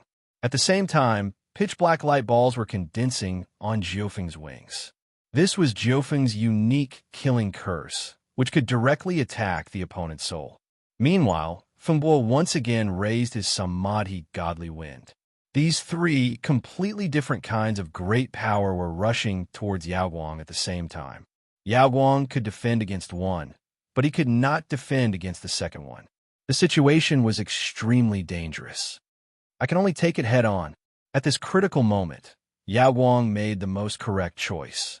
With Yawang's ability, it was impossible for him to dodge the attacks of these three senior magi, which could be considered as the ultimate attack. The only way was to find a way to maximize his defense and minimize the damage to his body so that he could take it head on. As long as he could take it head on, it would be impossible for the three senior magi to use these three ultimate attacks again in a short period of time, and he would still have a chance to hold on until the Guardian of Baihu arrived. Therefore, Yawang instantly put the Big Dipper sword back into his hand, and then used the Big Dipper sword's advanced ability, the Big Dipper Formation. The Big Dipper Formation had 7 selectable enhancements, and one of the 7 enhancements was to strengthen his defense. Yawang used the Big Dipper Formation with all his strength, and after raising his defense to the extreme, he closed his eyes and prepared to take on the impact of these 3 ultimate attacks. At this moment, Yawang was prepared for the energy of his body's protective shield to be depleted or even directly broken. However, Yawang waited for a long time, but still did not take on the impact of the Senior Magi's ultimate attack. Lord Tying, you can open your eyes now. Guhan's voice suddenly rang in Yawang's ears, and only then did he open his eyes, only to find that Gahan had unknowingly stood in front of him. Guhan's posture was naturally extremely relaxed, while the remaining 3 Senior Magi looked as if they had seen a ghost. Quafu, what's wrong with you? Didn't you say that you could hold him back? Zhou Ying's remaining 8 heads turned around crazily and was about to give Quafu a good scolding, but to his surprise, he found that the mountain-like huge body had disappeared. Quafu, Zhou Ying's 8 heads swallowed their saliva at the same time. A senior magus could not possibly disappear into thin air, so there was only one answer, and that was Quafu had already retreat. The plan has failed. Let's retreat. While Zhou Ying was still swallowing his saliva, Jiufeng had already realized that the situation had completely gone out of his control. This time, it was impossible to kill Yawang, and on the contrary, his life might be left here by this strange man. Therefore, Jiufeng immediately decided to retreat. We humans are hospitable. Please stay here. 3. Senior Magi. Gohan snorted coldly, and with a graceful twist of his body, he inexplicably appeared behind Fengbo. At the moment when Gohan appeared behind him, Fengbo felt his heart tighten, as if it was being squeezed by a palm. Fengbo knew that this was his soul warning him that he was facing the threat of death. Divine Wind Special Attack. At this critical moment, Fengbo could only use his life-saving killer move. The wind bag in Fengbo's hand instantly opened, and more than 10 gusts of divine samadhi wind rushed out of the bag at the same time and headed towards Gohan, who was behind him. Under normal circumstances, Fengbo's wind bag could only release 1 gust of divine samadhi wind. Only when he was in a critical situation would Fengbo forcibly release a large amount of divine samadhi wind to attack his enemy, at the cost of damaging the wind bag's origin. This was a move that Fengbo would only use when he had no other choice. Seeing the divine samadhi wind engulfing Gohan with a cloud of yellow sand, Fengbo let out a small sigh of relief. Just as he was leisurely thinking, there's definitely no human sword wielder who can escape from the attack of more than 10 divine samadhi wind, Fengbo suddenly realized that there was a small, golden thing in his line of sight. What is this? Fengbo's eyes instinctively widened, wanting to see clearly what this small golden light was. However, at this moment, Fengbo felt a chill on his neck, and something warm spurted out from his neck. So, it's a lotus. This was Fengbo's last thought before he lost consciousness. It turned out that the small golden light was a beautiful lotus. Brother, let's split up. As Fengbo's head flew up high, Jiufeng recalled what happened half a year ago. At that time, she was also fleeing in a panic, but in the end, she still died under the countless sword lights. She did not expect that after only half a year, she would actually return to the exact same scene. She was also fleeing desperately, but the one chasing her was not a woman, but a man. Sister, run. I'll stop him for you. Jiuying did not listen to Jiufeng's words. Instead, she suddenly stopped running and prepared to face this terrifying human head-on. Idiot? What are you talking about? Run quickly. You can't stop him. When Jiufeng saw that Jiuying had stopped, he immediately howled with a bird-like voice. Ha ha, sister, don't forget that Jiuying has 9 heads. The time it takes for him to chop them off one by one is enough for you to escape. Jiuying's voice seemed to shake the whole world. Don't worry, sister. Even if Jiuying dies now, Jiuying will come back to life in no time. Jiufeng did not try to persuade him anymore. Instead, she flapped her wings to the limit and used her fastest speed to dig out this part of the world. After flying for an unknown amount of time, Jiufeng, who was struggling to escape, no longer had the strength to flap her wings. Like a free fall, she fell from the sky and fainted on the spot. She did not know how long she had been unconscious, but suddenly, she heard a concerned voice. Jiufeng, what's wrong? Xingtian, it's you? Hearing this voice, the extremely exhausted Jiufeng finally relaxed. With Xingtian by her side, even if that human chased after her, she would be able to keep her life. What's wrong with you guys? Have you completed the mission? Fengbo, where did Jiuying and the rest go? Xingtian quickly asked. Dead. Jiufeng's voice was no longer as loud as before. Instead, it became weak. Dead? Who died? Xingtian's voice became more urgent. Jiuying, Fengbo, Quafu. They're all dead. Jiufeng's bird face was filled with sorrow. What about the mission? Compared to the sad Jiufeng, Xingtian's behavior was completely different. He did not seem to care about Jiuying and the rest at all. He only cared about the important mission. You can say that it's done. Jiufeng nodded, then raised her head. What about your mission? Have you completed your mission? Of course. Ho-E and I did ourselves. How could we not complete it? Xingtian pointed behind him, and Jiufeng saw an expressionless Ho-E walking over, carrying an unconscious girl on his shoulder. However, because the girl's face was stuck to Ho-Yi's back, she could not see her face at all. Why are there only 2 of you? Where are Yushi and the rest? As soon as Jiufeng asked, she immediately reacted and said in a low voice, Could it be that Yushur and the rest are also? It's no big deal. You'll see them again in less than a month. Ho, he said coldly.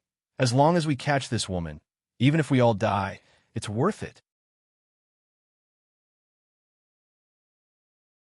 Chapter 1006. Let me handle the last one. When Gahan was about to kill Jiuing, who was left behind, Yao Guang raised his voice and said, Military Governor, you've already helped me a lot. Let me handle the last one myself. You go after the great Magus Jiufeng. Then I'll leave it to you. Gahan nodded. With a flash, he appeared behind Jiuing, then slapped hard on Jiuing's back with the sword. Jiuing's body was sent flying by Gahan and landed right in front of Yao Guang. Jiuing, now we can have a fair fight. Yao Guang held the Tongshi sword in his hand, while the Big Dipper sword blocked Jiuing's way of retreat. Yes, it had always been a tradition for a sword master to fight together with his sword lady. Otherwise, how could a sword master's comprehensive strength be so much higher than an ordinary sword master's? Oomph. Shameless human, if it wasn't for this guy, you would have died in my hands. How could you still have the face to fight a fair fight with me alone? Jiuing said with hatred, as if it was very fair for the four great magi to fight Yao Guang alone. In terms of individual combat strength, as the two most powerful sword masters in the Zhou Tian Star battle formation, the Guardian of the Moon Star was more powerful than the great magi. Otherwise, there were 12 great magi, while there were only 2 Guardians of the Sun Star and the Moon Star. How could human beings successfully suppress the Wu people for hundreds of years? Since ancient times, the Guardians of the Sun Star and the Moon Star could completely suppress any great magi except for Xingtian in a one-on-one fight. If this great Magus didn't have a companion to help him, there was an 80% chance that he would die in the hands of the Sun Star and the Moon Star. All in all, if it was the previous great shaman, Yao Guang was 100% sure that he could defeat the great shaman Jiuing. That was why Yao Guang suggested that he could defeat great shaman Jiuing alone. After all, if all the great magi were killed by Gahan, where would he, as the guardian of Moontown, put his face? Unfortunately, Yao Guang seemed to have forgotten that the current great wizard Jiuing was not the great wizard Jiuing from 6 months ago. Instead, it was the great wizard Jiuing whose power had increased by a few times. After the two of them started fighting, even though he and the Big Dipper sword were attacking Jiuing together, they were still beaten up by the 8 heads of the Jiuing, and a lot of the energy of the shield was lost. Big Dipper formation. Yao Guang could tell that he was at a disadvantage. He had no choice but to use the Big Dipper sword's advanced skill, the Big Dipper formation. 7 stars appeared next to Yao Guang, according to the arrangement of the Big Dipper, which greatly increased the attack power of Yao Guang and the Big Dipper sword. With the help of the Big Dipper formation, the situation started to turn around, and the scales of victory slowly moved towards Yao Guang. The remaining 8 heads of the Jiuing were chopped off by Yao Guang from time to time. When there were only 3 heads left of the Jiuing, the eyes of the 3 heads suddenly shone with a dazzling light, and they roared crazily, "Come on, let's die together." This was a desperate move of Jiuing. It could directly ignite the power stored in one's head, and in the end, form a huge explosion, blowing up the enemies around one and one together. To put it simply, the ability of Jiuing was to turn one's head into a powerful kick and let one die under the brilliant fireworks. In your dreams, Yao Guang and the Wu people had fought for more than 2 years, and he already knew the skills of the Wu people, especially the skills of the Great Witch, like the back of his hand. Naturally, he had already predicted that Jiuing would use this kind of suicidal skill. Big Dipper Sealing Sword. The Big Dipper 7 stars around Yao Guang suddenly rushed into Jiuing's body. Jiuing, who was about to self-destruct, suddenly stopped. A gust of wind blew past, but the hair on Jiuing's body did not move in the slightest. It was obvious that this was not a normal stillness, but the entire space around Jiuing had been frozen. This was the ultimate skill of the Big Dipper sword, Big Dipper Sealing Sword. It could completely seal the enemy in space. Apart from their consciousness, everything else would be sealed, and they could only wait to be slaughtered. Moreover, this was an extremely high-priority control skill, and could be immune to almost all control removal skills. In other words, once one was sealed by the Big Dipper's sealing sword, any skill that could remove the seal would be ineffective. In the past 1,000 years, there were many Yuan-ko who thought that they had control removal skills and did not take these control skills seriously. In the end, they all died under the Big Dipper sword. The duration of the Big Dipper sealing sword was usually determined by the sword essence of the wielder and the strength of the sealed person. If it was a battle between people of the same level, the duration would be about 15 seconds. 15 seconds was enough time for Yao Guang to use the Big Dipper sword to easily chop off the remaining 3 heads of Jiuying. F***CK. Boss is mighty. Long live boss. After Yao Guang chopped off the remaining 3 heads of Jiuying, thunderous applause suddenly came from around him. Yao Guang, who was fully focused on the battle with Jiuying and had no time to care about anything else, realized that the guardians of the Emperor Star and the Main Star, such as the Baihu Guardian and the Black Tortoise Guardian, had all rushed over to provide support and happened to witness the battle between Yao Guang and Jiuying. When they found out that Yao Guang was surrounded by 4 great wizards, they hurried over to provide support, but at the same time, they also felt a little sad. Based on past experiences, even if they could rush over in time to provide support, Yao Guang would probably be heavily injured. More importantly, among the guardians who dared to provide support, 4 or 5 of them would more or less die in the hands of the great wizards. It was just that they did not know if those who died were them. In the end, they did not expect that when they arrived, they found that Yao Guang had already killed 3 great wizards, and only the last Jiuying had not been killed.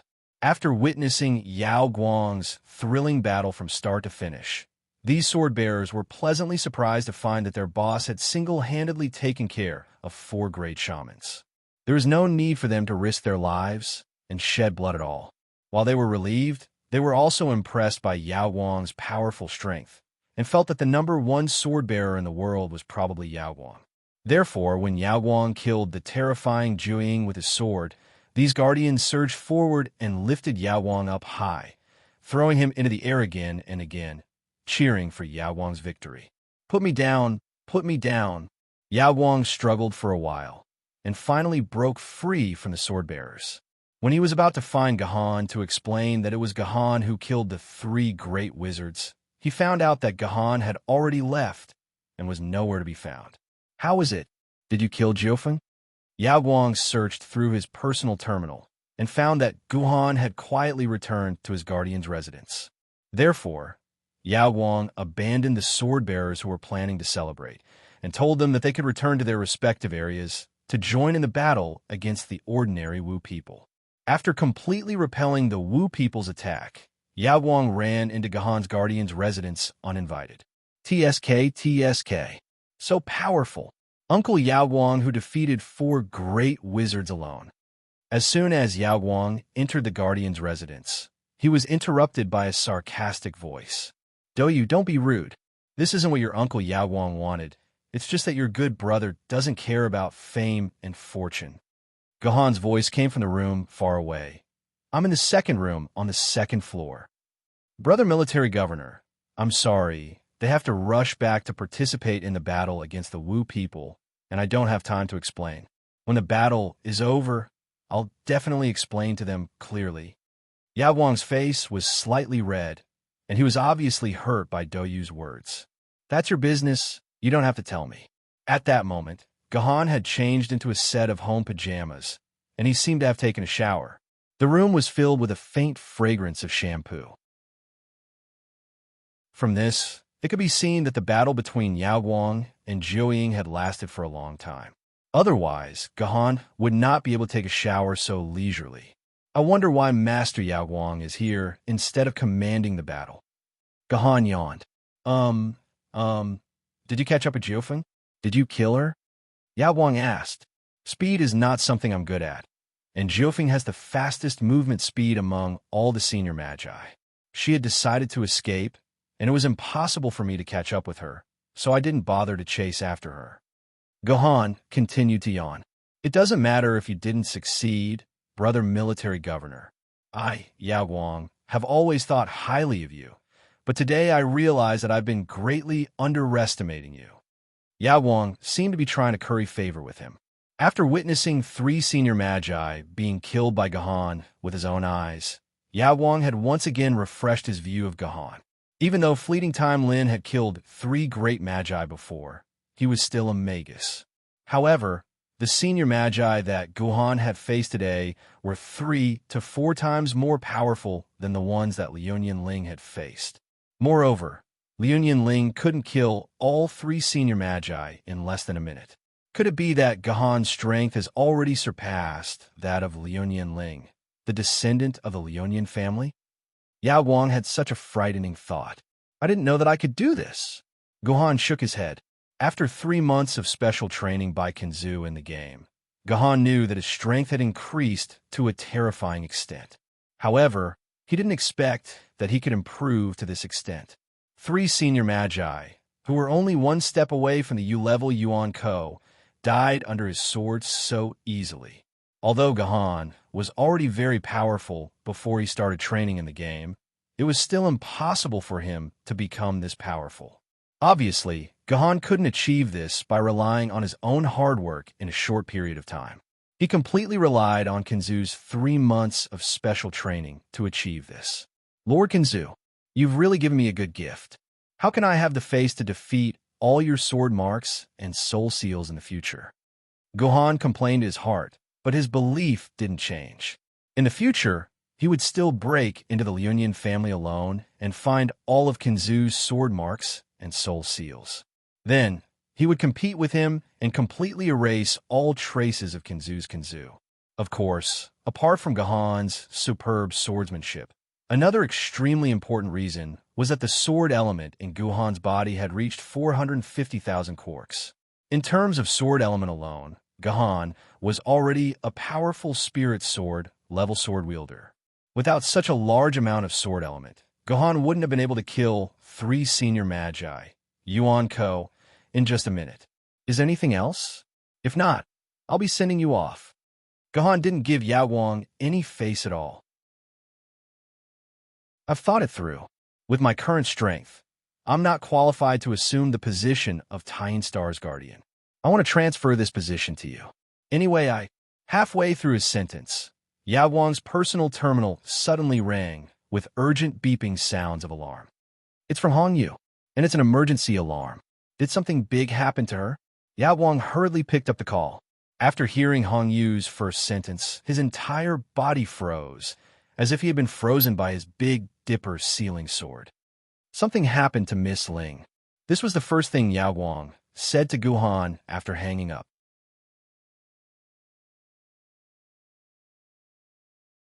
Chapter 1007. With the help of Gahan, the Tying garrison managed to survive. However, the Sunstar was in big trouble. Although Lilith, as the Sunstar guardian, managed to survive, the outcome was worse than if Lilith had died. This was because Liu Ling had been kidnapped by the Wu people. Although Lilith had guessed that the Wu people might attack her, she did not choose to be like Yao Guang and let her top sword-bearers stay on standby instead of joining the battle at the front line. On the contrary, Lilith ordered all the sword-bearers, regardless of their strength, to join the fierce battle. Therefore, the situation on the Sunstar battlefield was much more comfortable than the Sunstar battlefield. At the very least, there would not be a situation like what happened in the Baihu garrison, where all 5 reserve troops were deployed, but still not enough. The reason why Lilith dared to do this was because Lilith was not afraid that she would die under the attack of the Wu people. This was because the Sunstar garrison had Liu Ling. After giving the order for all the guardians of the Emperor's Star and the main star to join the battle, Lilith stayed with Liu Ling. Lilith's thinking was very simple. With Liu Ling's fighting ability, it would not be a big deal even if she had to face 6 senior sorcerers at the same time. As long as Liu Ling was by her side, the senior sorcerers sent to attack her would definitely not be able to kill her. On the contrary, they might all die in the hands of Liu Ling. Unfortunately, Lilith missed 2 points. First, she did not expect that the Wu people had already predicted the existence of Liu Ling in advance and sent 8 senior sorcerers to kill Lilith. Among them were the strongest senior sorcerers of the Wu people, Xingtian and Hou Yi. Second, Lilith did not expect the senior sorcerers to be several times more powerful than before. Not only did these 2 points put Lilith in an absolute crisis, but Liuyan Ling, who was responsible for protecting Lilith, was also in a desperate situation. Liuyan Ling was indeed very powerful. Even though there were 8 senior sorcerers, and even though the strength of these 8 senior sorcerers had increased by several times, Liuyan Ling was still able to fight on par with them and kill 6 senior sorcerers in the battle. Her strength could be said to be terrifying. However, the Wu people's target was not Liuyan Ling, but Lilith.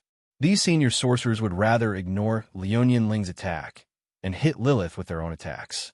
Although Liuyan Ling tried her best to protect Lilith and killed 6 senior sorcerers who were attacking Lilith with all their strength, Lilith was inevitably seriously injured in the end. Not only was her protective shield broken, even her famous sword, the Blood Demon Sword, was broken by Xingtian's attack. What was more insidious was that Hou Yi did not show up at this time. Instead, he was hiding in the void. When Lilith's Blood Demon Sword was broken, Hou Yi, who was hiding in the dark, immediately aimed at Lilith and shot an arrow that gathered all of his strength. Therefore, the worst situation had happened. Because this arrow contained all of Hou Yi's strength, the power of this arrow became extremely terrifying. Even Lilith, who had a full protective shield, did not have the confidence to take this sword head-on. Not to mention that Lilith had been seriously injured in the battle, and even her Blood Demon Sword was broken. The speed of this arrow was so fast that Lilith did not even notice it after it was shot. She was still foolishly standing in the same place. Lilith did not notice the arrow, but Liuyan Ling did. The speed of sound in the air was not as fast as the speed of the arrow.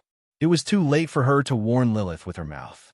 At the last moment, Liuyan Ling could only use her body to block in front of Lilith and take the arrow head-on. Liuyan Ling did not dare to take the arrow head-on because she was stupid. She had the life-saving equipment of the Lunyan clan, so Liuyan Ling was confident that she could take the arrow head-on and not die. The Lunyan clan's equipment was indeed effective. Liuyan Ling did not die to the arrow, but Liuyan Ling's body still suffered a huge impact, so much so that Liuyan Ling fell into a trance. Xingtian, who had been watching from the side, immediately rushed to Liuyan Ling's side and captured Liuyan Ling without much effort. Hou Yi had already lost all his strength, and Xingtian was also heavily injured in the battle with Liuyan Ling. It would be impossible for him to kill Lilith in a short time, since she could still rely on the protection of Sword Mistress. Coupled with the fact that the other guardians were rushing over, Xingtian could only choose to give up on killing Lilith and escape with Liuyan Ling. The situation at the Sun Garrison is terrible. The Sun Garrison Lilith has lost her Sword Mistress, which is equivalent to losing 80% of her combat power. She won't be able to be the Sun Star's guardian anymore. She'll probably have to leave Shanghai Pass early and return to human society.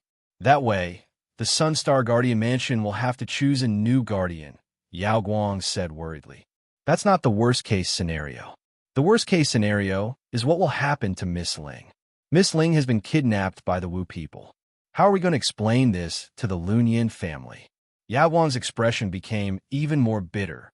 Moreover, the Lunyan family has always had only one descendant in each generation. If Miss Ling really dies in the hands of the Wu people, won't the Lunyan family have no more descendants? I can't imagine what will happen if this reaches the Sword Committee. The entire human world will probably explode. God knows what the Lunyan family will do to save their Mississippi. I don't want to stay here anymore. Yao Guang's expression was as if he had drunk 1,000 times more strong coffee. Don't worry, Linlin won't die for a while. Gohan's hand trembled uncontrollably. This was absolutely unacceptable for a person who used a sword. Since the Xingtian didn't kill her on the spot and chose to kidnap her, it means that they plan to use Ling to make a deal with us. There's no problem with Ling's safety now. We don't have to worry. Is that so? As long as Miss Ling's safety is guaranteed. Yao Guang heaved a sigh of relief when he heard Gohan's words. Things have been going on lately. It seems like I should hand over the position of the Sun Garrison's garrison to you as soon as possible. Perhaps only with your strength can you stabilize Shanghai Pass. Are you really going to hand over the position of the Sun Garrison to me? Gohan raised his head and looked into Yao Wang's eyes. Think about it carefully. Once you hand over the position to me, you will no longer be the king of the Zhou Tian Star Battle Formation. It doesn't matter if I give it to you or not. Instead, I'm worried if you're willing to accept the position. Yao Wang also stared into Gohan's eyes. I'm just a small garrison of the sh*T star. Do you think the garrison of the Emperor's Star and the garrison of the Major Star will be happy if I take over the position? Will they agree to let me take over? Gohan asked again. That's simple. The 3 Grand Magi died in your hands. This is an undeniable fact. The merit points from these 3 Grand Magi are enough for you to upgrade to the position of the Sun Garrison. As for whether they are willing to accept you, that's easy to solve. Yao Guang looked at the Juzi sword beside Gohan's hand. As long as you defeat all of them, no one will oppose you. That's good. I'll take over your position. Will you pass it to me? Gohan agreed very quickly. It was so fast that Yao Guang didn't expect it. I thought with your cold personality, military governor, you wouldn't be interested in taking over my troublesome position. I didn't expect you to agree so quickly. Yao Guang shook his head. How about this? I'll make some arrangements. 1 month later, I'll pass the Sun Moon Star Zhou Tian Star Banner to you. 1 month? That's too long. I'm afraid that undue delay will bring trouble. When Gohan heard that there was still 1 month left, he instantly said with some dissatisfaction, Indeed, undue delay will bring trouble. How about half a month's time? Yao Guang satisfied Gohan's request and directly shortened the time by half. It's still too long. Unexpectedly, Gohan still expressed his objection. Then tell me, how long do you think is suitable? Yao Guang was helpless. He could only ask Gohan for his opinion. Tomorrow. Gohan took a deep breath. Tomorrow, you will hand over the Taiyin garrison to me. What? Tomorrow. Yao Guang immediately stood up from the bed. Isn't this a little too rushed? Being so impatient isn't like you, military governor. Being impatient is my personality. Gohan smiled. If I wasn't impatient, how could I have completed the instance dungeon of King Arthur's betrayal before the great waves of sea? All right, speaking of the great waves of sea, their sect leader, O-Jin, still owes me a set of formation diagrams. This is still a little too rushed. 1 week. 1 week later, I will hand over the Taiyin garrison to you. Yao Guang carefully calculated for a while. All sorts of matters related to the delivery, all sorts of complicated matters. All of these require time. 1 week is the fastest speed. Furthermore, although 9 of the Wu people's great magi have been killed, the ordinary Wu people still haven't retreated. Who knows, they might be plotting something else. If we change the Guardian now, it will be easy for things to go wrong. Just now, you were the one who wanted to hand over the position to me. Now, you're also the one who is dragging your feet. Forget it. 1 week is 1 week. You should go and enjoy your life. Based on the current situation, this position is indeed not something you can take. You are too weak. Gohan's words were merciless. I am too weak. Yao Guang carefully savored these words and could only feel waves of awkwardness, because he realized that compared to Gohan, he was indeed pitifully weak. Even if he disregarded Gohan and Liuyan Ling, he was still the strongest person in the entire Shanghai Pass. Weaklings should give up their positions.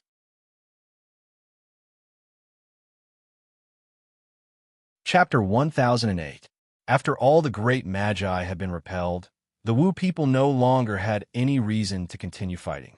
They quickly retreated from the battlefront, and the entire Shanghai Pass seemed to have returned to its peaceful state. However, everyone who knew the truth knew that a huge storm was brewing behind the peace. Who knew how furious the Liuyan clan would be when they found out that their only successor had been captured by the Wu people. Unexpectedly, the Liuyan clan was not as agitated as Yao Guang had expected. They had only sent a message asking the Shanghai Pass Management Committee to do everything they could to help Liuyan Ling. Their calm attitude made Yao Guang wonder if the Liunian Ling that had been captured was a fake Liunian Ling. Gahan had guessed that the Liunian clan would have such an attitude in advance, because Gahan had vaguely deduced something from Liunian Ling's words. Liunian Ling had always held an absolute trump card in her hand, and this trump card could probably even defeat a powerful opponent like Flood or Desolation level Yuan Ko. It would not be difficult to preserve one's life from the Wu people. As long as Liunian Ling's life was not lost, it was not a big deal to the Liunian clan. After all, they had an abundance of sovereign blood, and they could afford to use another 10,000 cubic centimeters of it. However, Liunian Ling's matter was not the most urgent. The most urgent matter was the Sunstar Garrison. The original Sunstar Garrison's famed sword mistress, Lilith's famed sword, had been broken, and she could no longer take up the position of Sunstar Garrison. She had voluntarily given up the position and handed over her Sunstar Great Zhou Tian Startime banner. Although this ending seemed very miserable, Lilith also obtained a benefit. She could leave Shanhai Pass in advance and return to the outside world. This was a common rule in the Mountain Pass. Originally, every sword wielder had to stay in a Mountain Pass for 3 years. However, if an ancient sword wielder's ancient sword rank sword lady or famed sword wielder's famed sword rank sword lady were broken in battle, they would lose almost all of their strength. They would no longer be able to take on the role of a guardian. Naturally, they would not be allowed to stay in the Mountain Pass any longer. However, leaving Shanhai Pass in such a manner was not an outcome that any sword-bearer in Shanhai Pass was willing to see. Once his sword lady broke, it would mean that his future as a sword wielder was over. If an ancient sword rank sword wielder's sword lady was broken, as long as they found all the broken pieces of the sword lady, there was a high chance that their artificial sword lady could be repaired. As for the innate sword lady, there was nothing she could do about it. She could only look for the best swordsmithing grandmaster of the human race to see if she could repair the innate sword lady. Otherwise, she could only leave it in the sword burial ground and wait for the power of the sword burial ground to slowly repair the broken innate sword lady. However, by the time the natural sword lady was repaired in the sword burial grounds, the original sword wielder's bones would probably have turned to dust. This was also the advantage of artificial sword ladies. Although they were not as strong as the natural sword ladies, they were much easier to repair. Back to the main point, Lilith sadly gave up her position as Sunstar Garrison's Sunstar Garrison. After a short discussion, the new Sunstar Garrison's Sunstar Garrison was unsurprisingly given to Hong Yu. After all, Hong Yu was the most experienced sword-bearer in the Sunstar Garrison. She was also the strongest and had the most merit points. She deserved to be the Sunstar Garrison's Sunstar banner. Due to Liunian Ling's sudden appearance, the position could have been given to Liunian Ling. However, now that Liunian Ling had been kidnapped, no one knew when she would be rescued. The position of Sunstar Garrison's Sunstar banner could not be left empty for too long. Therefore, 20 minutes after Lilith stepped down, Hong Yu planted the Sunstar banner on the Zhou Tian Star and became the Sunstar Garrison's Sunstar Garrison. If the players in the game knew about this, they would be shocked. The two higher-ups of the Yaowang Sword faction had become the Sunstar Garrison and the Moonstar Garrison at the same time. This was an achievement that other sword factions could never achieve. The day passed with excitement. The entire Shanhai Pass was immersed in their own excitement. Apart from Yaowang, who had mixed feelings, no one noticed what the badly named T Star Garrison's Guardian was doing in the Shi-Sing Garrison. As a matter of fact, after Yaowang left, Guhan fell into a deep sleep. Guhan opened his eyes abruptly when the moon hung high in the sky.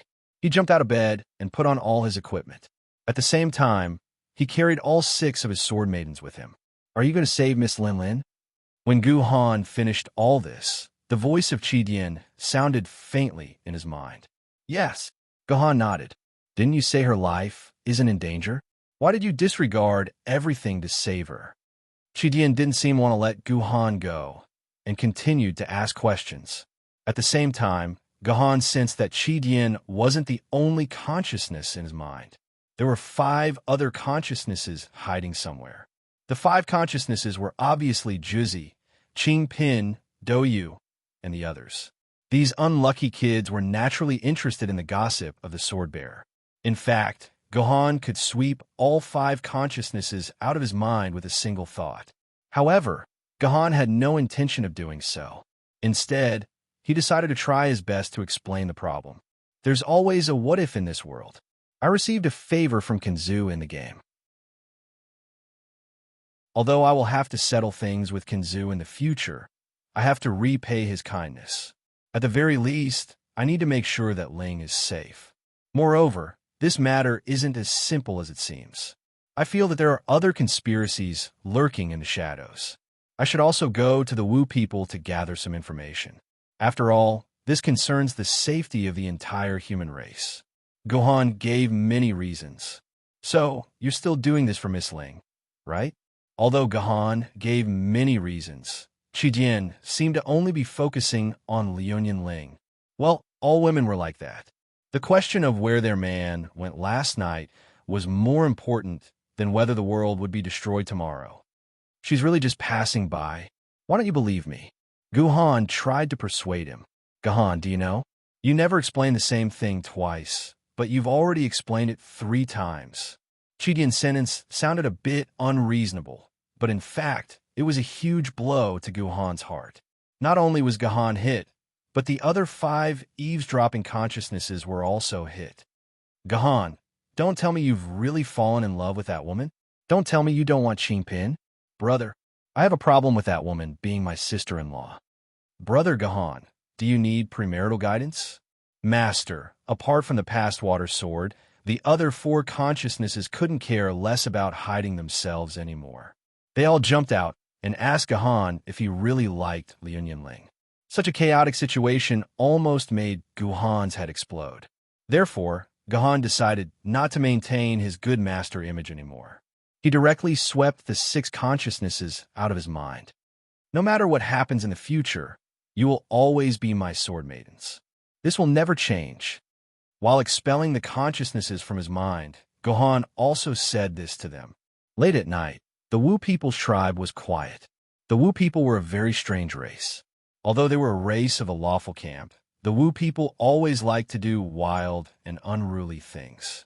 Some ancient legends, such as Quafu chasing the sun, Ho Yi shooting the sun, Xingtian fighting the heavens, Jiufeng causing chaos, and so on, could indirectly prove the temperament of the Wu people. In the recent ancient times, it was said that the shadow of the Wu people was behind every change of dynasty. For example, behind the death of Xiajia, it was said that Mei Shi was the intermediate sorcerer of the Hoda tribe, while Yi of the Shangtang tribe was the great sorcerer of the Tianwu tribe. In the Great Qin Empire, it was said that the entire Great Qin was passed down from the bloodline of the Wu people. This was because the origin of the bloodline of the Qin people, Fei Lian, the ancestor of the Qin people, was the great sorcerer of the Wu people. The humans had sufficient evidence for this, because the great sorcerer of the Nengai's tribe in the Shanhai Pass was Fei Lian.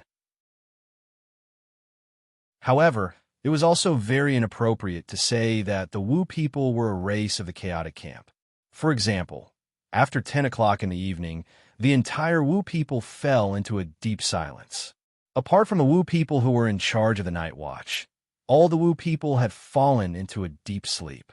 They were not like humans, who would have a large group of people who were excited even at 2 or 3 o'clock in the morning. The entire race was so punctual, which was not something that a race with a chaotic nature could do. All in all, the Wu people were a rather strange race. However, the Wu people's habit of sleeping early also made things very convenient for Gohan. Gohan only needed to avoid the hidden sentries to easily sneak into the Wu people's tribe. To be honest, avoiding the eyes of these sentries did not require any skill. Gohan could easily do this. The real difficulty was that Gohan did not know which tribe Liuyan Ling was imprisoned in by the Wu people. Ever since the great battle 6 months ago, the Sorcerer tribe had gathered all the tribes that were scattered in different places together for the first time. They formed 12 extremely large tribes that were arranged according to the shape of the heavenly stems and earthly branches. Because the Wu people did not have tall buildings, all the Wu people lived in small tents in twos and threes. Therefore, each super-large tribe of the Wu people occupied a large area, which was as large as the third ring of Yanjing City before the Great Calamity. Gohan spent 2 hours to barely finish searching the tents of Liu Ling in the Zhurong tribe, but he failed to find any trace of Liu Ling. It would take him 1 to 2 hours to arrive here from the Shi Sing garrison, and it would also take him the same amount of time to go back. When Gohan finished searching the entire Zhurong tribe, the sun had already risen. If he searched the next tribe, he would definitely be discovered by the countless Wu people. Helplessly, Gohan could only choose to retreat. In this way, Gohan could only search one Wu people's tribe in one night. God knew how long it would take for Gohan to find Liu Ling.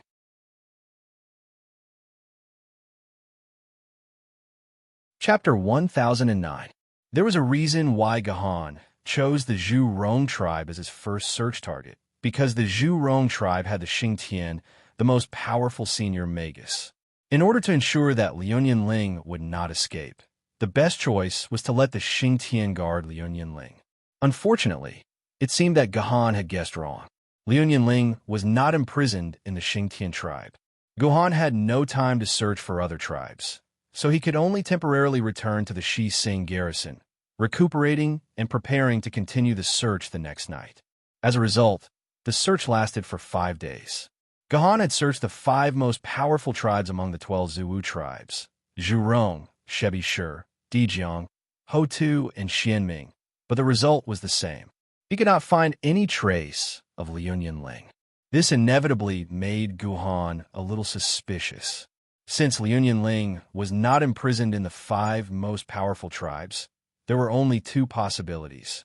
One was that the Wu people did the opposite and imprisoned Liu Ling in the weakest tribe, or Liu Ling was not imprisoned in a large tribe where the Wu people gathered, but in a special place. Therefore, on the 6th day, Gohan decided to search directly in the weakest Tian Wu tribe. If he could not find any clues about Liu Ling, he could only take the risk of entering the tent of a senior magus and find a way to force the location of Liu Ling from the mouth of the senior magus. The result was mixed. Gohan still could not find any trace of Liu Ling in the weakest Tian Wu tribe, but Gohan made an unexpected discovery. That was, Gohan actually found traces of human beings in the Tian Wu tribe. It was a piece of shiny tin foil left on the ground. Gohan sneaked over and touched it in his hand to take a look. It turned out to be a small piece of tin foil used to wrap chewing gum. Putting the tin foil in front of his nose and smelling it, Gohan could clearly smell the fragrance of chewing gum. It was obvious that this tin foil was not left behind a long time ago, but had just been peeled off and discarded here. Could it be that there are others like me who want to investigate Liu Ling's whereabouts? As soon as this thought appeared in Gohan's mind, Gohan rejected it. The reason was very simple. Even an expert like Gohan had tried his best to hide everything in his heart when he sneaked into the Wu people's tribe, not daring to reveal even the slightest flaw. However, this person dared to directly throw a piece of tin foil used to wrap chewing gum in the Wu people's tribe. He was not afraid that the Wu people would find out about this tin foil, which proved that this person did not care about hiding his whereabouts in front of the Wu people. There were only 2 explanations for this. Either this person was invincible in the world and could beat all the Wu people by himself, and he was confident that he would not force the Wu people to kill Liu Ling to vent their anger. Or, this person had a close relationship with the Wu people. Gohan did not forget the traitor who appeared in the battle 6 months ago, and until now, the traitor had not been found. Gohan did not think that there was any sword-bearer in Shanghai Pass who could be more powerful than him. Obviously, this person was the traitor who humans had never been able to find. Why did he suddenly appear in the Wu people's tribe? Could it be that he and the Wu people were still brewing some conspiracy? However, this tinfoil had been here for a period of time. Gohan could not determine where the traitor had gone. It would be good if there was a dog at this time. If there was a dog, it could use the scent of the traitor left on the tinfoil, and then follow the scent all the way. It would definitely be able to find clues about the traitor. However, how could Gohan sneak in here with a dog? Not to mention Anubis. Although that guy had a nose that was much more sensitive than a dog's, he was now in charge of secretly protecting Yuzhong City, which had lost its immortal sword-bearer. Even if he was near Shanhai Pass, it was impossible for him to enter the Zhou Tian Star Battle Formation. Hey, is there anyone among you who is particularly sensitive to smell? Gohan tentatively asked his sword lady. He did not expect that, after a while, the past water sword would take the initiative to say that she was very sensitive to smell and could help Gohan search for the traitor's whereabouts. Thus, Gohan took the tin foil and hid in a hidden corner. Then, he released the past water sword and let the past water sword sniff the scent on the tin foil. Then the past water sword crawled on the ground and sniffed around. Finally, it pointed to the northwest, indicating that the owner of the tin foil had gone in that direction. Naturally, it was impossible to determine the opponent's location once. It required the past water sword to continuously lie on the ground and search. This kind of behavior was naturally a noble and commendable behavior. However, the posture of the past water sword lying on the ground was very easy for one's imagination to run wild, especially when the past water sword had a round, beautiful, and plump buttocks, especially when this buttocks unconsciously stuck up because of the action of lying on the ground. It took the initiative to send itself in front of Gohan and was level with Gohan's crotch. And as the past water sword's head kept moving on the ground, this beautiful buttocks also unconsciously swayed left and right in front of Gohan. It was a wonderful circle, as if inviting Gohan. In fact, at this time, Gohan only needed to slightly push forward to fully feel the beautiful buttocks. Together with the bright moonlight in the sky, a poem suddenly appeared in Gohan's heart. Raise the buttocks to invite the bright moon, and the shadow becomes one person. Ahem, I must make it clear in advance. Gohan didn't know that the original version of Raise the buttocks to invite the bright moon, and the shadow becomes 3 people. The poem just now was completely Gohan's own creation. What the hell are you thinking about? The past water sword instantly sensed Gohan's despicable thoughts. It angrily turned its head and looked at Gohan. But the problem was that the past water sword only moved its head, and its body still maintained the posture just now. Coupled with those resentful eyes, the charm she exuded actually increased by a few notches. Ahem, nothing, just thinking about something. How is it? Did you smell anything? Gohan quickly changed the topic. Yes, the past water sword didn't want to talk about this topic anymore. Just now, it was just a moment of shame. Now, it quickly replied to Gohan, it's in that tent. The smell disappeared in that tent. Hearing the past water sword's words, Gohan immediately stuck to the side of the tent. His finger only lightly touched the tent, and he immediately sensed that there was no life in the tent. Thus, he brought the past water sword directly into the tent. In the end, he was shocked to find that there was an activated void gate in the tent. Through the void gate, he could clearly see that the other side of the void gate was already open. Gohan only needed to go through this void gate to reach the other place. Could it be that there is already a universe-level Yuan Ko among the Wu people? Seeing this void gate, Gohan was shocked. In order to open the void gate, it required the void power of a universe-level Yuan Ko.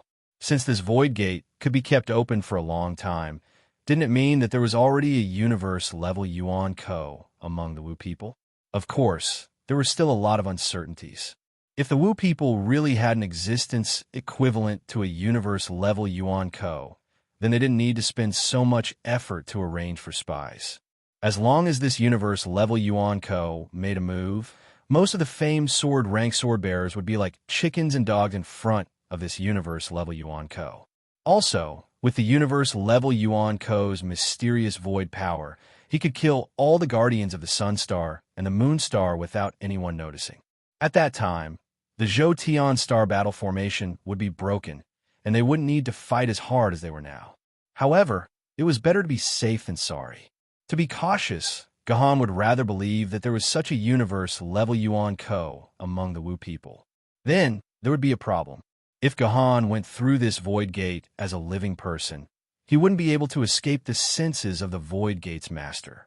At that time, he would have to face the universe-level Yuan Ko. Putting aside whether or not he could defeat the universe level, Gohan's plan to sneak in would fail at the last step. This was obviously not a worthwhile move. Therefore, after thinking for a while, Gohan decided not to go through this void gate. Instead, he would let the past water sword go through. The void gate couldn't sense dead objects. As long as Gohan let the past water sword go through the void gate in its sword form, it wouldn't attract the universe-level Yuan Ko's attention. At most, it would just pass by like a gust of wind. At that time, Gohan would only need to share flowing water's 5 senses to detect the situation on the other side of the void gate. As for why he chose the past water sword to complete this task, the reason was simple. At this time, the past water sword was right beside him in the form of a sword lady. Also, the past water sword helped him in such an embarrassing position like a little bitch. However, at this time, he threw the past water sword aside and replaced it with a sword lady. Do you think the past water sword would feel comfortable? Moreover, there was a gap between the past water sword and Gohan. Gohan didn't want to widen this gap from time to time. After all, the past water sword was also his sword lady. This was a fact that couldn't be changed. Gohan told his idea to the past water sword, and the past water sword nodded in agreement. Therefore, Gohan turned the past water sword back into its sword form and threw it directly to the other side of the void gate. Then, the past water sword turned into a sword lady in midair.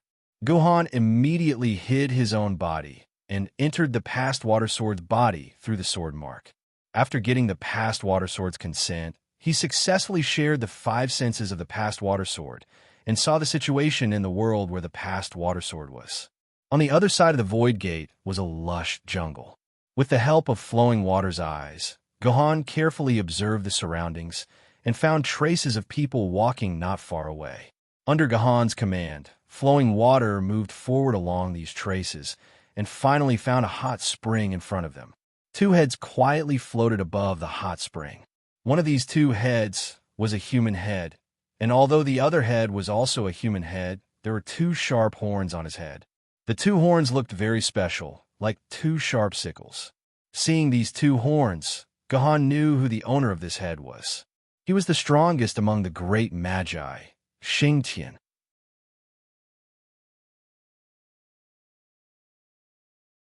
Chapter 10:10. One of the 2 people in the hot spring was the most powerful great shaman, Xingtian. Then who was the other human head that was with the Xingtian? Could it be the traitor? Gohan pondered silently. Suddenly, he heard the Xingtian say impatiently, "I don't understand. Is it really that comfortable to soak in this ice-cold water? This is the best enjoyment I've ever had in my life. Back then, I spent over 10 years of painstaking effort to build a huge house in Mount Lee, and I even dug a huge hot spring in that house. Unfortunately, I was too comfortable in the hot spring and accidentally lost control of my power. As a result, the entire house was burned down. Now that I think about it, it's quite a pity," another human said in a lazy tone. Mount Lee? Gohan began to search for information in his mind when he heard this name. However, he could not find any memories related to Mount Lee. Clearly, Mount Lee, like many other places, had disappeared in the great cultural collapse. However, it was strange that this place was clearly a place that had disappeared. Why did this human trader feel so familiar with it? He had even built a big house on that mountain. Apart from the Lun Yin family, there was no other human in this world who had the ability to build a big house outside of a headquarters city. So that unlucky man took the blame for you for 3,000 years? The Xingtian suddenly laughed. Yes, I didn't want him to take the blame for me. However, I died in his hand back then. It's only natural for him to take the blame for me. The human trader laughed. These words sounded strange to Gohan. What do you mean by died in his hands back then? Could it be that this human was already dead? Then why did he still appear alive here? However, ever since Yuenko appeared in this world, all sorts of strange things could happen. Among Yuenko, there was no lack of existences who had mastered the art of resurrection. Could it be that it was these Yuenko who resurrected this dead human? But that didn't seem right. In the past, there had been humans resurrected by Yuan Ko, Even sword-bearers have been resurrected by Yuan Ko. However, regardless of whether they were ordinary humans or sword-bearers, the sword essence in their bodies would dissipate completely after they were resurrected. It might be possible for such a resurrected person to disguise as an ordinary human, but it was impossible for them to disguise as a sword-bearer. More importantly, this human actually referred to himself as we. Since ancient times, only the various Jindy in history have been able to refer to themselves as we. Of course, not all Jindy like to refer to themselves as we. At the very least, I Ching had never referred to himself as we in front of Gahan. Emperors before the Great Calamity had naturally died without even their bones. Could it be that this person was a certain Jindy in history? Just like the Ming Yuan Jindy, who had betrayed humanity in order to pursue immortality? Of course, this was naturally impossible. Apart from the Ming Yuan Jindy, all the other Jindy had clear records. Their sword ladies were also kept in the sword pavilion. There was only one Ming Yuan Jindy since ancient times. There was definitely no second one. Even if there was a hidden Jindy who had betrayed humanity, as long as he stepped into the Zhou Star Battle Formation, the Zhou Star Battle Formation would immediately collapse. There was no need for any conspiracy. As for the possibility of resurrecting Jindy, it was even more ridiculous. Every Jindy clearly knew how long they could exist in this world. This time could even be accurate down to the second. That was why Jindy would take the initiative to ascend to immortality before the end of their lifespans. They would not even leave a single hair in this world, let alone leave behind a corpse for Yuan Ko to resurrect. Actually, there was one last possibility. This person did not have the right to call himself emperor. He was just envious of this title and used it to comfort himself. This was actually the most likely possibility. No matter which possibility it was, this human's identity was still a huge question mark. Was he really a human? Was he really a traitor hiding in the Shanghai Pass? If they wanted to uncover this mystery, they naturally had to continue eavesdropping. The Xingqian continued. According to your plan, the human with the bloodline has already been imprisoned in the land of Zhuwu. How are your preparations going? It's still within this emperor's plan. The human who called himself emperor said, the key is on your side. It's not that easy to trap the people of the Lunyan family. If something goes wrong in the land of Zhuwu and Liunian Ling escapes, then our plan will be in danger. I know that. We lost 6 brothers in order to capture her, so we don't dare to let our guard down. Right now, Jiufeng and Ho Yi are watching her in the land of Zhuwu. After I'm done talking to you, I'll head over to the land of Zhuwu. With the 3 of us watching her, she won't be able to escape. Oof. You'd better be careful. It's not like you don't know about the Lunyan family's foundation. Back then, even an invincible existence like the ancestor god was sealed by fleeting time's yuk. Who knows if that Liunian Ling still has other trump cards? By the way, did you take away her dimensional pocket? Of course. I've already placed her dimensional pocket in an absolutely safe place. It's a pity that we can't open it no matter what. Otherwise, I'd be able to see what treasures the Lunyan family left behind for their descendants. Xingtian smiled. Very good. Jiuying, how long will it take for Gong Gong and the others to come back to life? The human nodded and asked. Jiuying, Gong Gong was a great magus. This human was clearly asking when the 9 great magi who died at the hands of Gahan and Liunian Ling would come back to life. Soon. These days, Zhu Wu's essence blood has been boiling. The speed at which they're coming back to life has far exceeded my expectations. I thought that it would take them 5 months to come back to life, but it seems that they'll be able to return to this world in 3 days at most. Very good. If that's the case, we still have time. The human nodded. Tomorrow is the day that the position of the moon guard will be passed to that Gahan. I will try my best to delay it until all of our brothers are resurrected. Before that, I'm afraid I won't have the time to come here to see you. When that time comes, I hope that you'll strictly follow my plan and not make any mistakes. This person must be the traitor. Hearing this, Gahan could already confirm that this person was the traitor hiding among the sword-bearers. Furthermore, his status was not low, and he knew many things about the Shanghai Pass. Only the Imperial Star, the main star, and the guest star of the Shanghai Pass would know that Yao Guang would pass the position of the Moon Guard to him tomorrow. This human traitor must be a famous sword-bearer. No matter if he was at a higher or lower level, he would not be able to sit in the position of the Imperial Star, the main star, and the guest star. But this way, the identity of this traitor became very difficult to figure out. He could be brothers with the great shaman of the Wu people, and was used to calling himself I. At the same time, he was a famous sword-bearer on the surface. Is there a need to be like this? Xing Tian's voice was vaguely disdainful. Our plan has been carried out so perfectly, and most of the steps have already been completed. Now, we're only one step away. Actually, I feel that even if your identity is exposed, even if our plan is completely leaked to the humans, they won't be able to stop our plan. Victory is already ours. How big was my empire back then? How stable was my empire back then? Who in the world didn't crawl and tremble at my feet? But in the end, in a mere 3 years, my empire was taken by a small county's public security bureau chief. Do you really think that there's anything in this world that's foolproof? The person said. This person's tone was completely lecturing, and Xing Tian, who was being lectured, did not retort, but instead allowed the person to lecture him. If people who were familiar with Xing Tian's temper saw this scene, they would probably be so shocked that their mouths could not close. That Guhan's strength is too terrifying, and his growth is too fast. He's the most dangerous thing in this Zhou Tian star battle formation. What's more terrifying is that his intelligence is not inferior to mine at all. I even feel that everything we've done will still be ruined by his hands in the end. He did not expect this traitor to think so highly of Guhan.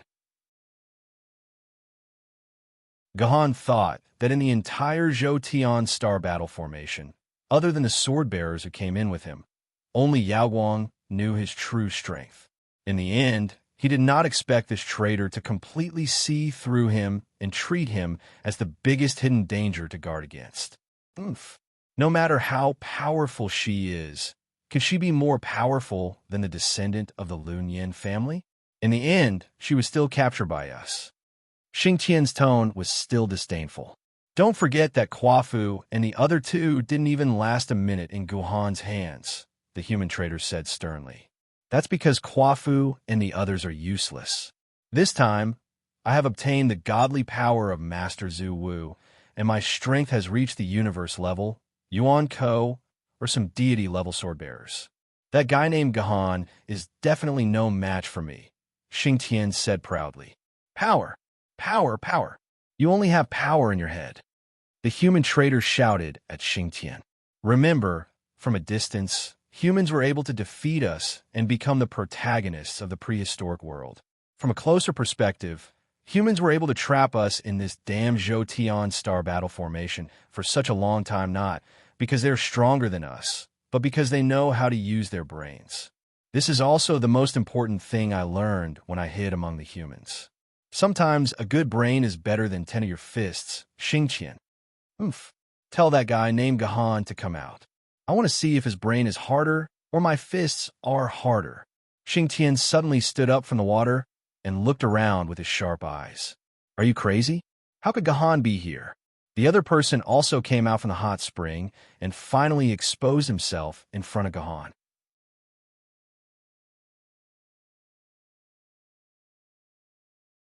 Chapter 10:11. When Guhan saw the face, he was extremely excited because he felt that he could finally find the traitor hidden among the humans. However, when Guhan saw the face clearly, he fell into a state of helplessness. This was a face that Guhan had never seen before.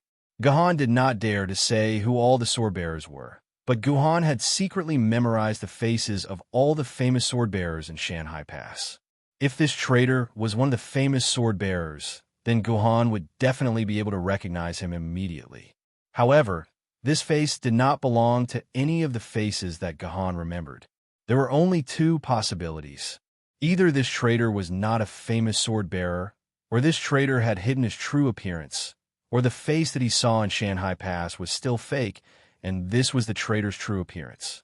Guhan was more inclined to the second answer. I'm not crazy. Xing Tian pushed the traitor away. If that Guhan is really as intelligent as you say, and has the luck to ruin our entire plan, then we will have to deal with him. Does he have the ability to guess that we would meet here? Does he have the ability to appear here? Guhan, show yourself if you have the ability. Show yourself if you have the ability. Eavesdrop on our conversation if you have the ability. Show me your intelligence and luck. Xing Tian continued to clamor loudly. How could he possibly appear here? Not to mention the humans. Even the other Wu people did not know that we would meet here. It's impossible for him to appear here. The human traitor could only say helplessly when he saw Xing Tian going crazy. However, Xing Tian ignored the traitor's words and continued to clamor for Guhan to come out and meet him. Seeing this, Guhan suddenly had an urge to jump out and tell Xing Tian to stop clamoring. He was really eavesdropping on their conversation. Of course, until the end, Guhan did not do such a stupid thing. Instead, he hid himself even more discreetly so that the Wu people would not be able to find his whereabouts. After going crazy today, the traitor patted Xing Tian's naked upper body and said, "Open the door and let me go back. The sun is about to rise." "Damn it, I did not open the door for you." After calming down, Xing Tian still grumbled unhappily. However, he still opened the void door for the traitor. The traitor directly entered the void door and left. Seeing this scene, Guhan secretly felt that it was a pity. If the traitor had chosen to walk back, Guhan might have been able to find out the traitor's true identity by tracking him. However, the traitor went back through the void door. Of course, Guhan could not pass through the void door in front of Xing Tian to track the traitor. He could only helplessly watch the traitor leave his sight and eventually disappear on the other side of the void door. After the traitor left, Xing Tian kicked down a few trees as if to vent his anger. Then, he went through the void door and returned to the Heavenly Wu tribe. Of course, at this time, Guhan had already left the tent. His consciousness had also returned to his body. Then he chased after the past water sword and finally arrived at the place where Xing Tian and the traitor had soaked in the hot spring. He came here to see if he could find any other clues about the traitor. Unfortunately, Guhan searched the entire nearby area and even swam in the hot spring. However, he did not find any valuable clues. In the end, he could only return to the Shi Sing garrison. However, it could not be said that Guhan did not get any valuable information. At least, Guhan confirmed that Liu Ling was imprisoned in a place called Zhu Wu. Although Guhan had never seen this name in any information, he could guess that this place must have a close relationship with Zhu Wu. It was very likely that this was the place where the blood of Zhu Wu was hidden. At the same time, Guhan also confirmed the existence of the traitor. This traitor must be one of the sword-bearers of the Taiying garrison, and it was very likely that he was one of the sword-bearers of the Taiying garrison, because only the sword-bearers of the Taiying garrison would know that Yao Wang was going to pass the position of the guardian of the Taiying Star to him tomorrow. At this time, the Sunstar garrison was still in a mess. Except for a few special people, no one was interested in the matters of the Taiying Star garrison. Those senior magi who had died in the hands of Ji Hao and Liu Ling would be resurrected in 3 days. Including the previous week, only 10 days had passed. The senior magi of the Wu people could be resurrected in only 10 days. If this news got out, the entire Shanghai Pass would definitely fall into panic. Previously, the resurrection time of the senior magi of the Wu people of 1 to 3 years was already difficult for the sword-bearers to handle. This time, if they could really be resurrected in only 10 days. To some extent, the number of senior magi of the Wu people was equivalent to more than 30 times. There was no need for the ordinary Wu people to do anything. As long as these senior magi carried out a massacre in the human territory every 10 days with the thought that they were going to die, all the human sword-bearers would probably die in a few months' time. The last and most important piece of information was that the traitor of the Wu people wanted to delay the day when Yao Wang passed the position to him, so that he could buy time for the resurrection of the senior magi. According to Yao Wang's arrangement, the ceremony of passing the position to the Wu people would be held tomorrow.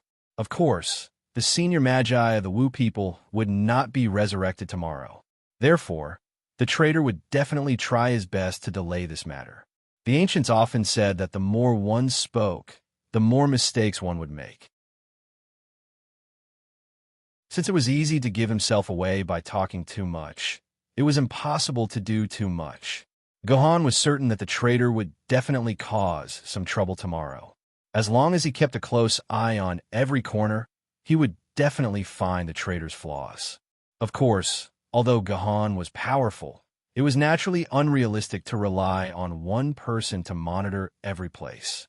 Therefore, in the end, Gohan still had to ask for help from a good helper.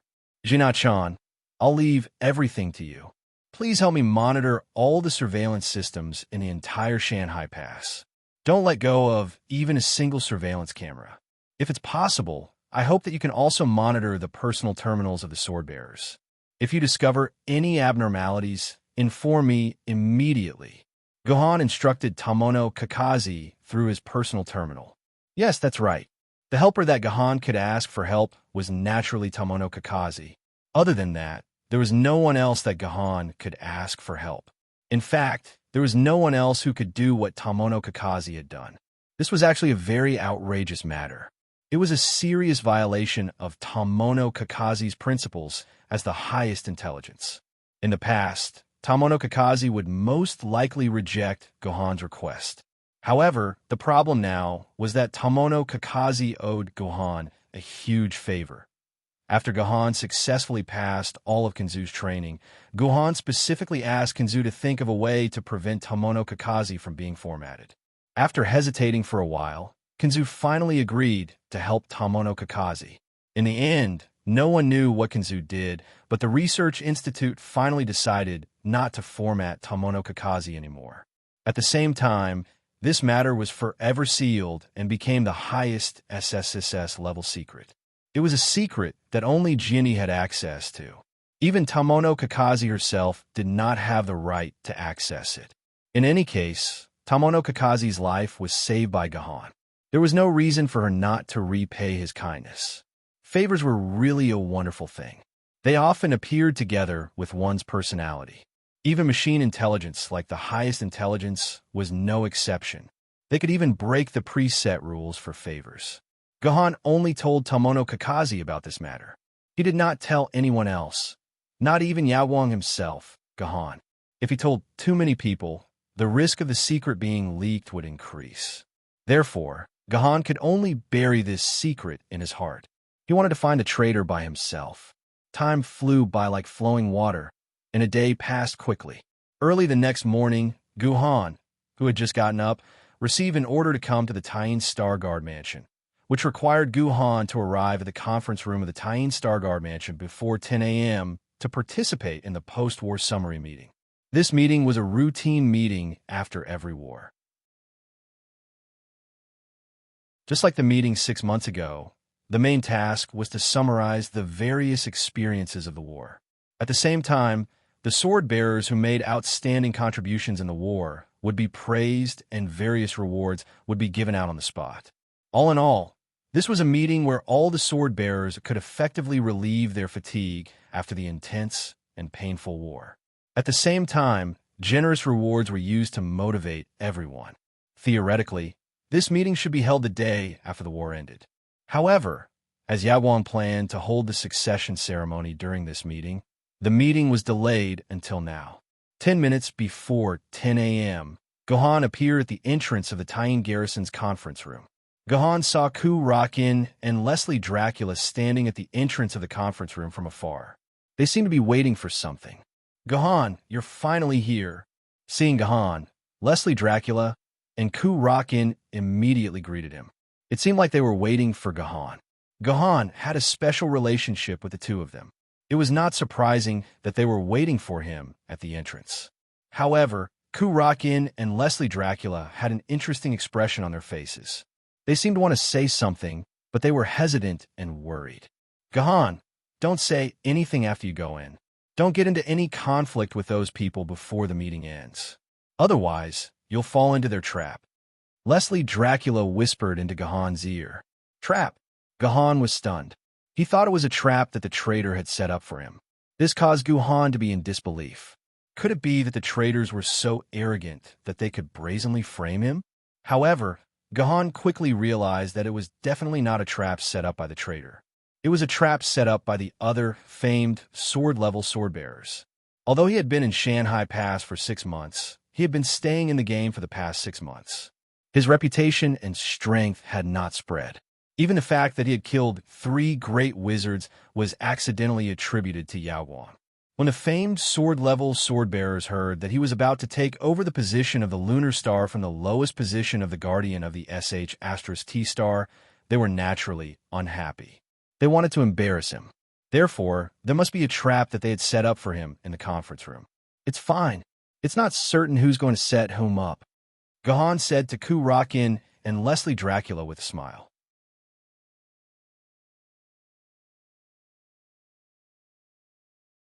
Chapter 10-12. Gahan calmly brought Leslie Dracula and Ku Rakin into the conference room. However, it was different from what Leslie Dracula had expected. The atmosphere in the conference room was unexpectedly harmonious. Everyone was happily chatting with the people around them. None of them paid attention to Gahan, as if they didn't care about Gahan at all. That's strange. I clearly heard them whispering about how they were going to deal with Gahan. Did I hear it wrong? Seeing this scene, Leslie Dracula muttered to herself in confusion. No, a newbie stole the position of Lunar Guardian. Even if they are noble enough to not cheat me, they shouldn't be as indifferent as they are right now. At the very least, they should be glaring at me. Gahan smiled disdainfully. Their natural behavior right now is the most unnatural. Look, none of them are looking at me right now. In fact, they have 100 pairs of eyes in their hearts, and all of these 100 pairs of eyes are staring at me. Gahan's words were not spoken in a whisper, but in a loud voice that did not hold back at all. As soon as Gahan's voice fell, the atmosphere in the conference room dropped by more than 100 degrees. The entire space seemed to have frozen, and no one spoke anymore. Therefore, the position of the Lunar Guardian should be taken by me. Look at these people. They have clearly prepared such a gift for me, but they don't even have the courage to look at me. Wouldn't passing the position of the Lunar Guardian to them be spoiling the great plan? After Gahan said this, no one dared to pretend to be silent anymore. Everyone glared at Gahan. If eyes could catch fire, then the entire conference room would probably be burning. That's more like it. Gahan smiled. Let me see what you've prepared for me. After saying that, Gahan looked around and found that there didn't seem to be anything unusual in the conference room. The floor was clean and tidy, especially the tiles on both sides of the conference room. They were wet, and it was obvious that they had just been mopped. The chairs were also neatly arranged. Even the chair closest to Yao Guang was reserved for Gahan. There didn't seem to be any strange mechanisms or traps waiting for Gahan in the conference room. It seems that everyone is very friendly to me. I feel a little bad that they purposely dragged this aisle. Gahan walked to the aisle and said with a smile. This aisle was the only way from the entrance of the conference room to Gahan's seat. This was the only way that Gahan could reach his seat. If Gahan walked to the entrance of this aisle, he would not continue to walk in. Instead, he looked at the slightly wet aisle and said, I wonder if everyone knows how to distinguish between water and glue? When the word glue came out of Gahan's mouth, some of the sword-bearers could not help but tremble. The word glue touched on the secrets in their hearts. In fact, it's very easy to distinguish. Water flows, but glue can't, especially 1502 glue. It looks so clear that you can see the bottom, but in fact, it's a pool of dead water. As soon as Gahan's voice fell, the atmosphere in the entire conference room instantly became extremely awkward. No one expected Gahan to see through their carefully laid trap at a glance. So they disguised the glue on the ground as if it had just been dragged. Leslie Dracula only then realized what the trap these sword-bearers had set for Gahan. As everyone knew, 1502 glue was the product of 502 glue after 10 generations of upgrading. It had the adhesion ability comparable to steel. This 1502 glue looked like ordinary water when it was not used, but once it came into contact with something, it would immediately stick to it. Even if an armored vehicle drove at full speed, it would not be able to separate these two things. If Gahan really stepped on it, then Gahan would immediately be like a fly stuck to the ground, unable to move. If Gahan accidentally took too big a step and his shoes were too loose, then Gahan's feet might directly fall out of his shoes, and then his whole body would fall to the ground. At that time, Gahan's whole body would be like a tile on the aisle. It was possible that Gahan would have to give up a layer of flesh to be able to get out of 1502. By that time, how would Gahan have the face to take over the position of the Sun Moon Guardian? Unfortunately, these sword-bearers had somewhat underestimated Gahan's eyesight.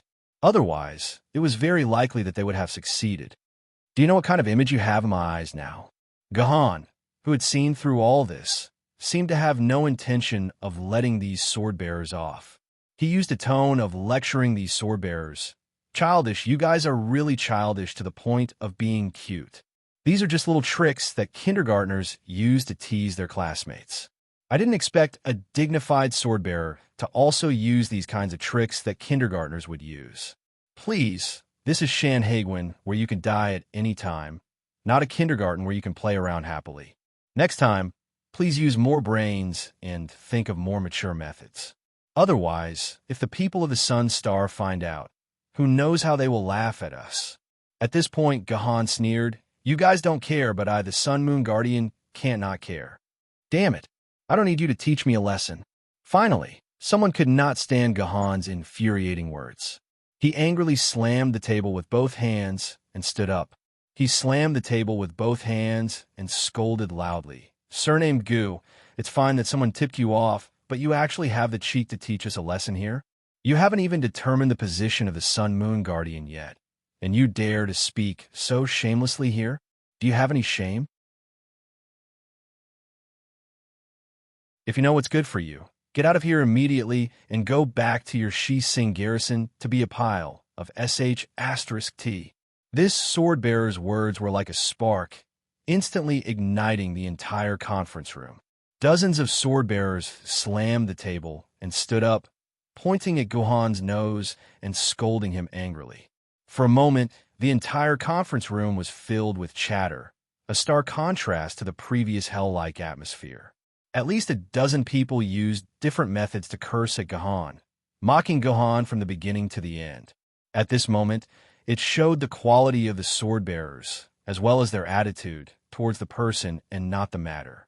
Although there were dozens of people cursing at Gahan at the same time, the target of their curses was limited to Gahan. None of them extended their curses to Gahan's relatives. Otherwise, if they were in front of ordinary people, they would have cursed at all 18 generations of Gahan's ancestors. Of course, these sword-bearers also had to be thankful that they did not curse Gahan's relatives. Otherwise, it would be hard to guarantee that Gahan would not let them leave the conference room in one piece. Gahan's relatives had always been Gahan's biggest reverse scale. The fact that Gahan was willing to challenge the Lun Yin family for the sake of the Black Tortoise was the best proof of that. Don't argue with me. You guys are especially childish. Faced with the sword-bearer's curses, Gahan maintained a calm expression. Firstly, I've already said it. Only childish children would scatter 1502 on the ground. Secondly, do you really think that no one can walk over this 1502? Wait, what does this person mean? Before the sword-bearers could react to what Gahan was saying, Gahan directly stepped onto the path filled with 1502. All the sword-bearers widened their eyes in shock. They did not expect Gahan to step onto the path, even though he knew that the ground was covered with 1502 after discovering their scheme. You're courting death. Some of the sword-bearers had such a joyful thought. Just as they were about to enjoy the sight of Gahan, stuck to the ground like a fly, they were shocked once again. The 1502 on the ground were like real water, allowing Gahan to walk over easily. His footsteps did not stop at all. By the time the sword-bearers reacted, Gahan had already reached his position at the very front. This doesn't make sense.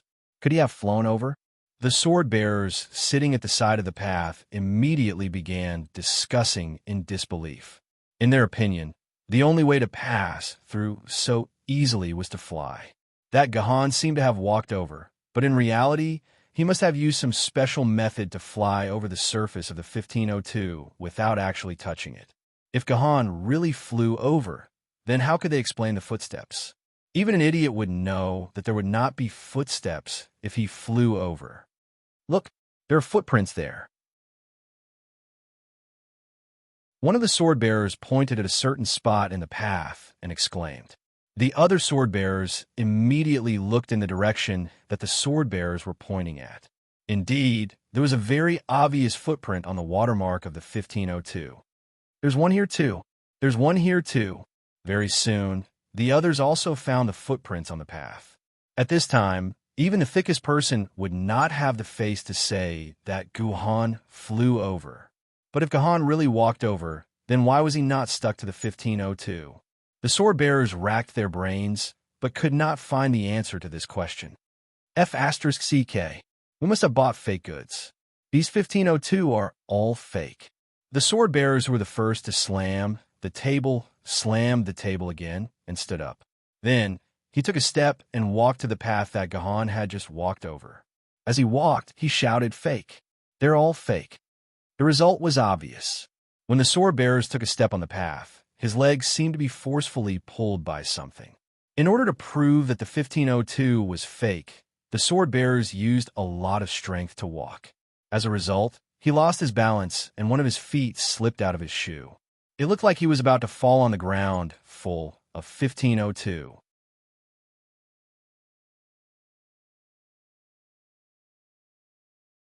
Chapter 10:13. Go! The horrified swordsman watched his face getting closer and closer to the ground. Just as he was about to merge with the wet 1502, he suddenly felt his waist being hit by something. His whole body was knocked away like an ice pot, and he was sent flying. When he finally landed on the ground, he was already far away from the passageway, narrowly avoiding the fate of becoming a human brick. Which brother is it that helped us? I, Li Yuetian, am eternally grateful. It turned out that the rash swordsman was called Li Yuetian. It sounded like a scholarly name. Who would have thought that it would belong to such a burly man? Li Yuetian had thought that it was one of the other swordsmen who had helped him out of the passageway to save his face. However, when Li Yuetian's gaze swept across the swordsmen of famed sword rank, he did not see any of them showing an expression of "I saved you." On the contrary, all the swordsmen subconsciously looked at Gahan, while Gahan looked back at them with a smile. At this moment, even Li Yuetian knew that the one who had saved him was not another swordsman, but Gahan, whom he had just scolded. Li Yuetian did not know what to do.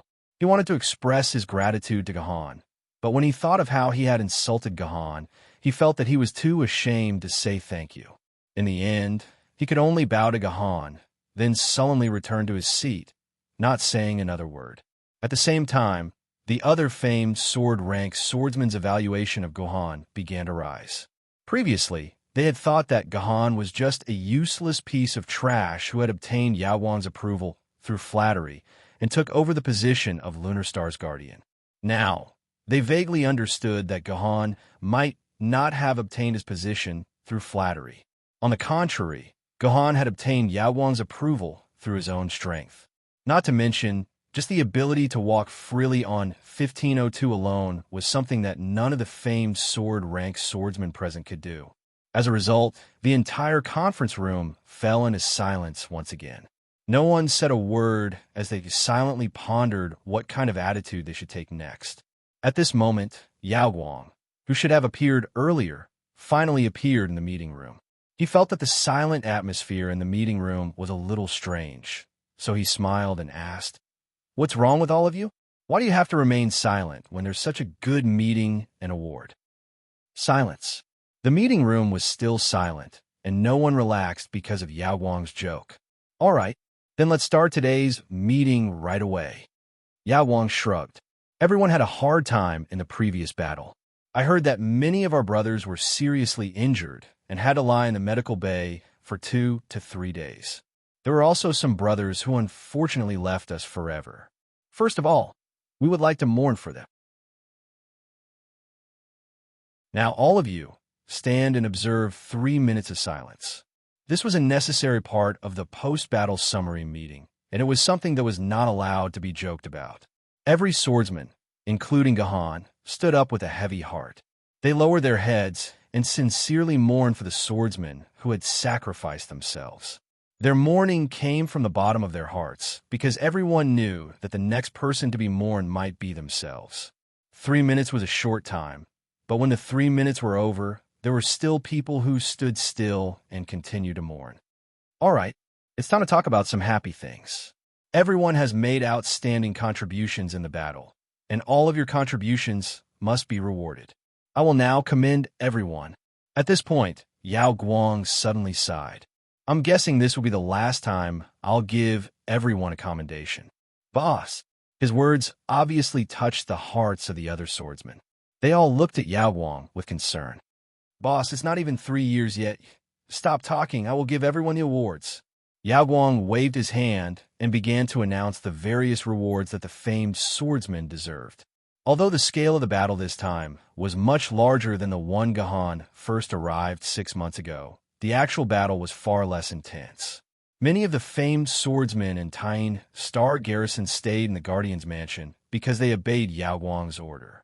They only joined the battle after the 3 grand sorcerers were killed. Therefore, the rewards they received were far less than the ones they received 6 months ago. 6 months ago, every surviving famed swordsman received 500,000 yuan and 50,000 hero coins as a reward. This time, the average reward was only 100,000 yuan and 5,000 hero coins. On the other hand, the guest star garrison and the ancient sword rank swordsmen who directly joined the battle received more rewards. Of course, these famed swordsmen already knew what their rewards were, so they were not surprised at all. Almost all of their attention was on Gahan.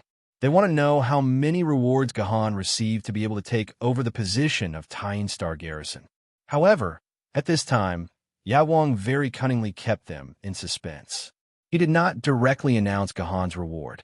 Instead, he clapped his hands and whispered something to the service staff in the meeting room.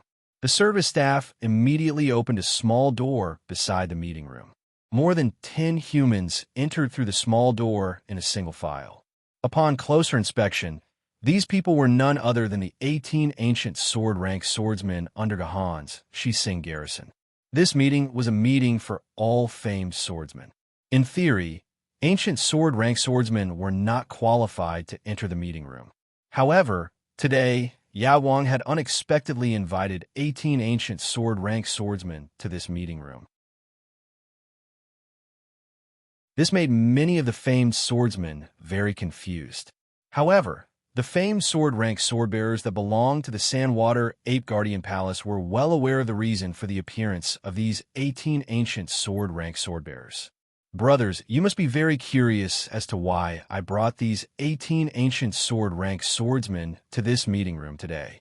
Yao Guang could see the doubt in the eyes of the famed sword grade swordbearers, so she chuckled and said, I'll make a bet with you guys.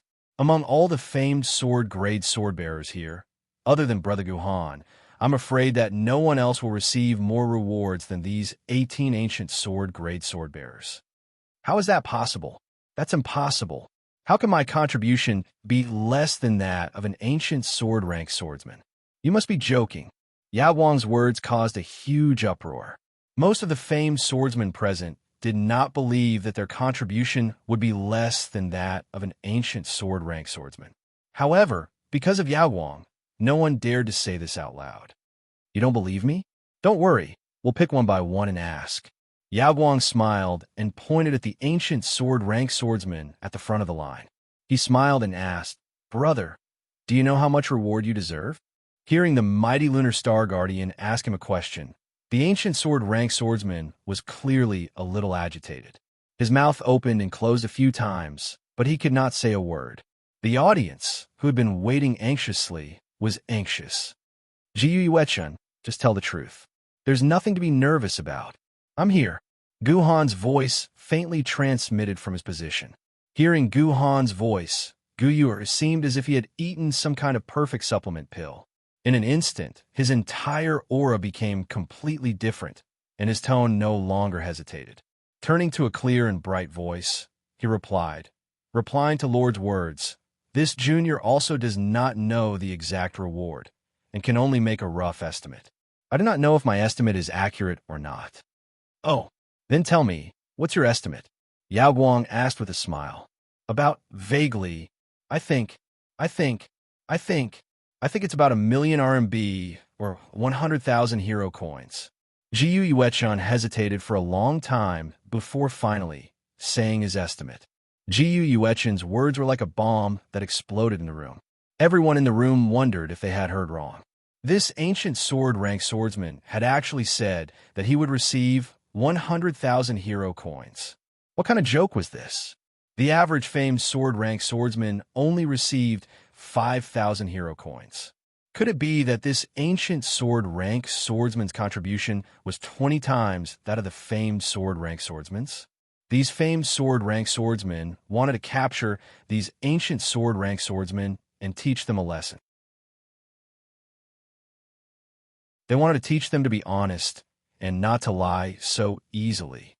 Even if they were to lie, they had to make it sound as believable as possible. Don't boast like that. TSK. This kid needs to have some confidence. Yao Guang chuckled and clapped his hands. An electronic voice rang throughout the room. Ancient sword-rank swordsman Jiu Yuechun has killed 500 junior witches, 112 intermediate witches, and 1 heaven witch in the battle 7 days ago. In total, he has received 2,420,000 renminbi, 242,000 hero coins, and 24,200 merit points. The number announced by the AI almost made the famed sword-rank swordsmen fall off their seats in shock. Only now did they understand why Yao Guang had told Jiu Yuechun to be more confident. It turned out that Jiu Yuechun's own estimate was twice as low as the actual number. This meant that his reward was actually 40 times the average reward of these famed sword-rank swordsmen. Even a most shameless person would want to crawl into a hole in the ground after hearing this difference. Right now, they could only hope that this Jiu Yuechun was an exception. The other 17 ancient sword-rank swordsmen did not have such a terrifying battle record as Jiu Yuechun. However, reality once again slapped them in the face.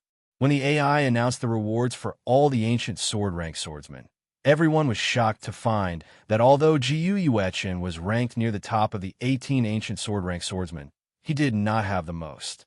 The highest reward he had received was more than 280,000 hero coins. What was even more frightening was that the lowest reward among the 18 ancient sword-rank swordsmen had received was 190,000 hero coins. Even so, they had completely crushed the famed sword-rank swordsmen. Could these ancient sword-rank swordsmen be spiritual sword-rank swordsmen in disguise? These famed sword-rank swordsmen had no idea how the ancient sword-rank swordsmen had done this. They could only make the absurd assumption that they were spiritual sword-rank swordsmen in disguise. You're tuning in to the Warrior Lore YouTube channel. Don't forget to subscribe and join us on this journey to catch the most captivating stories.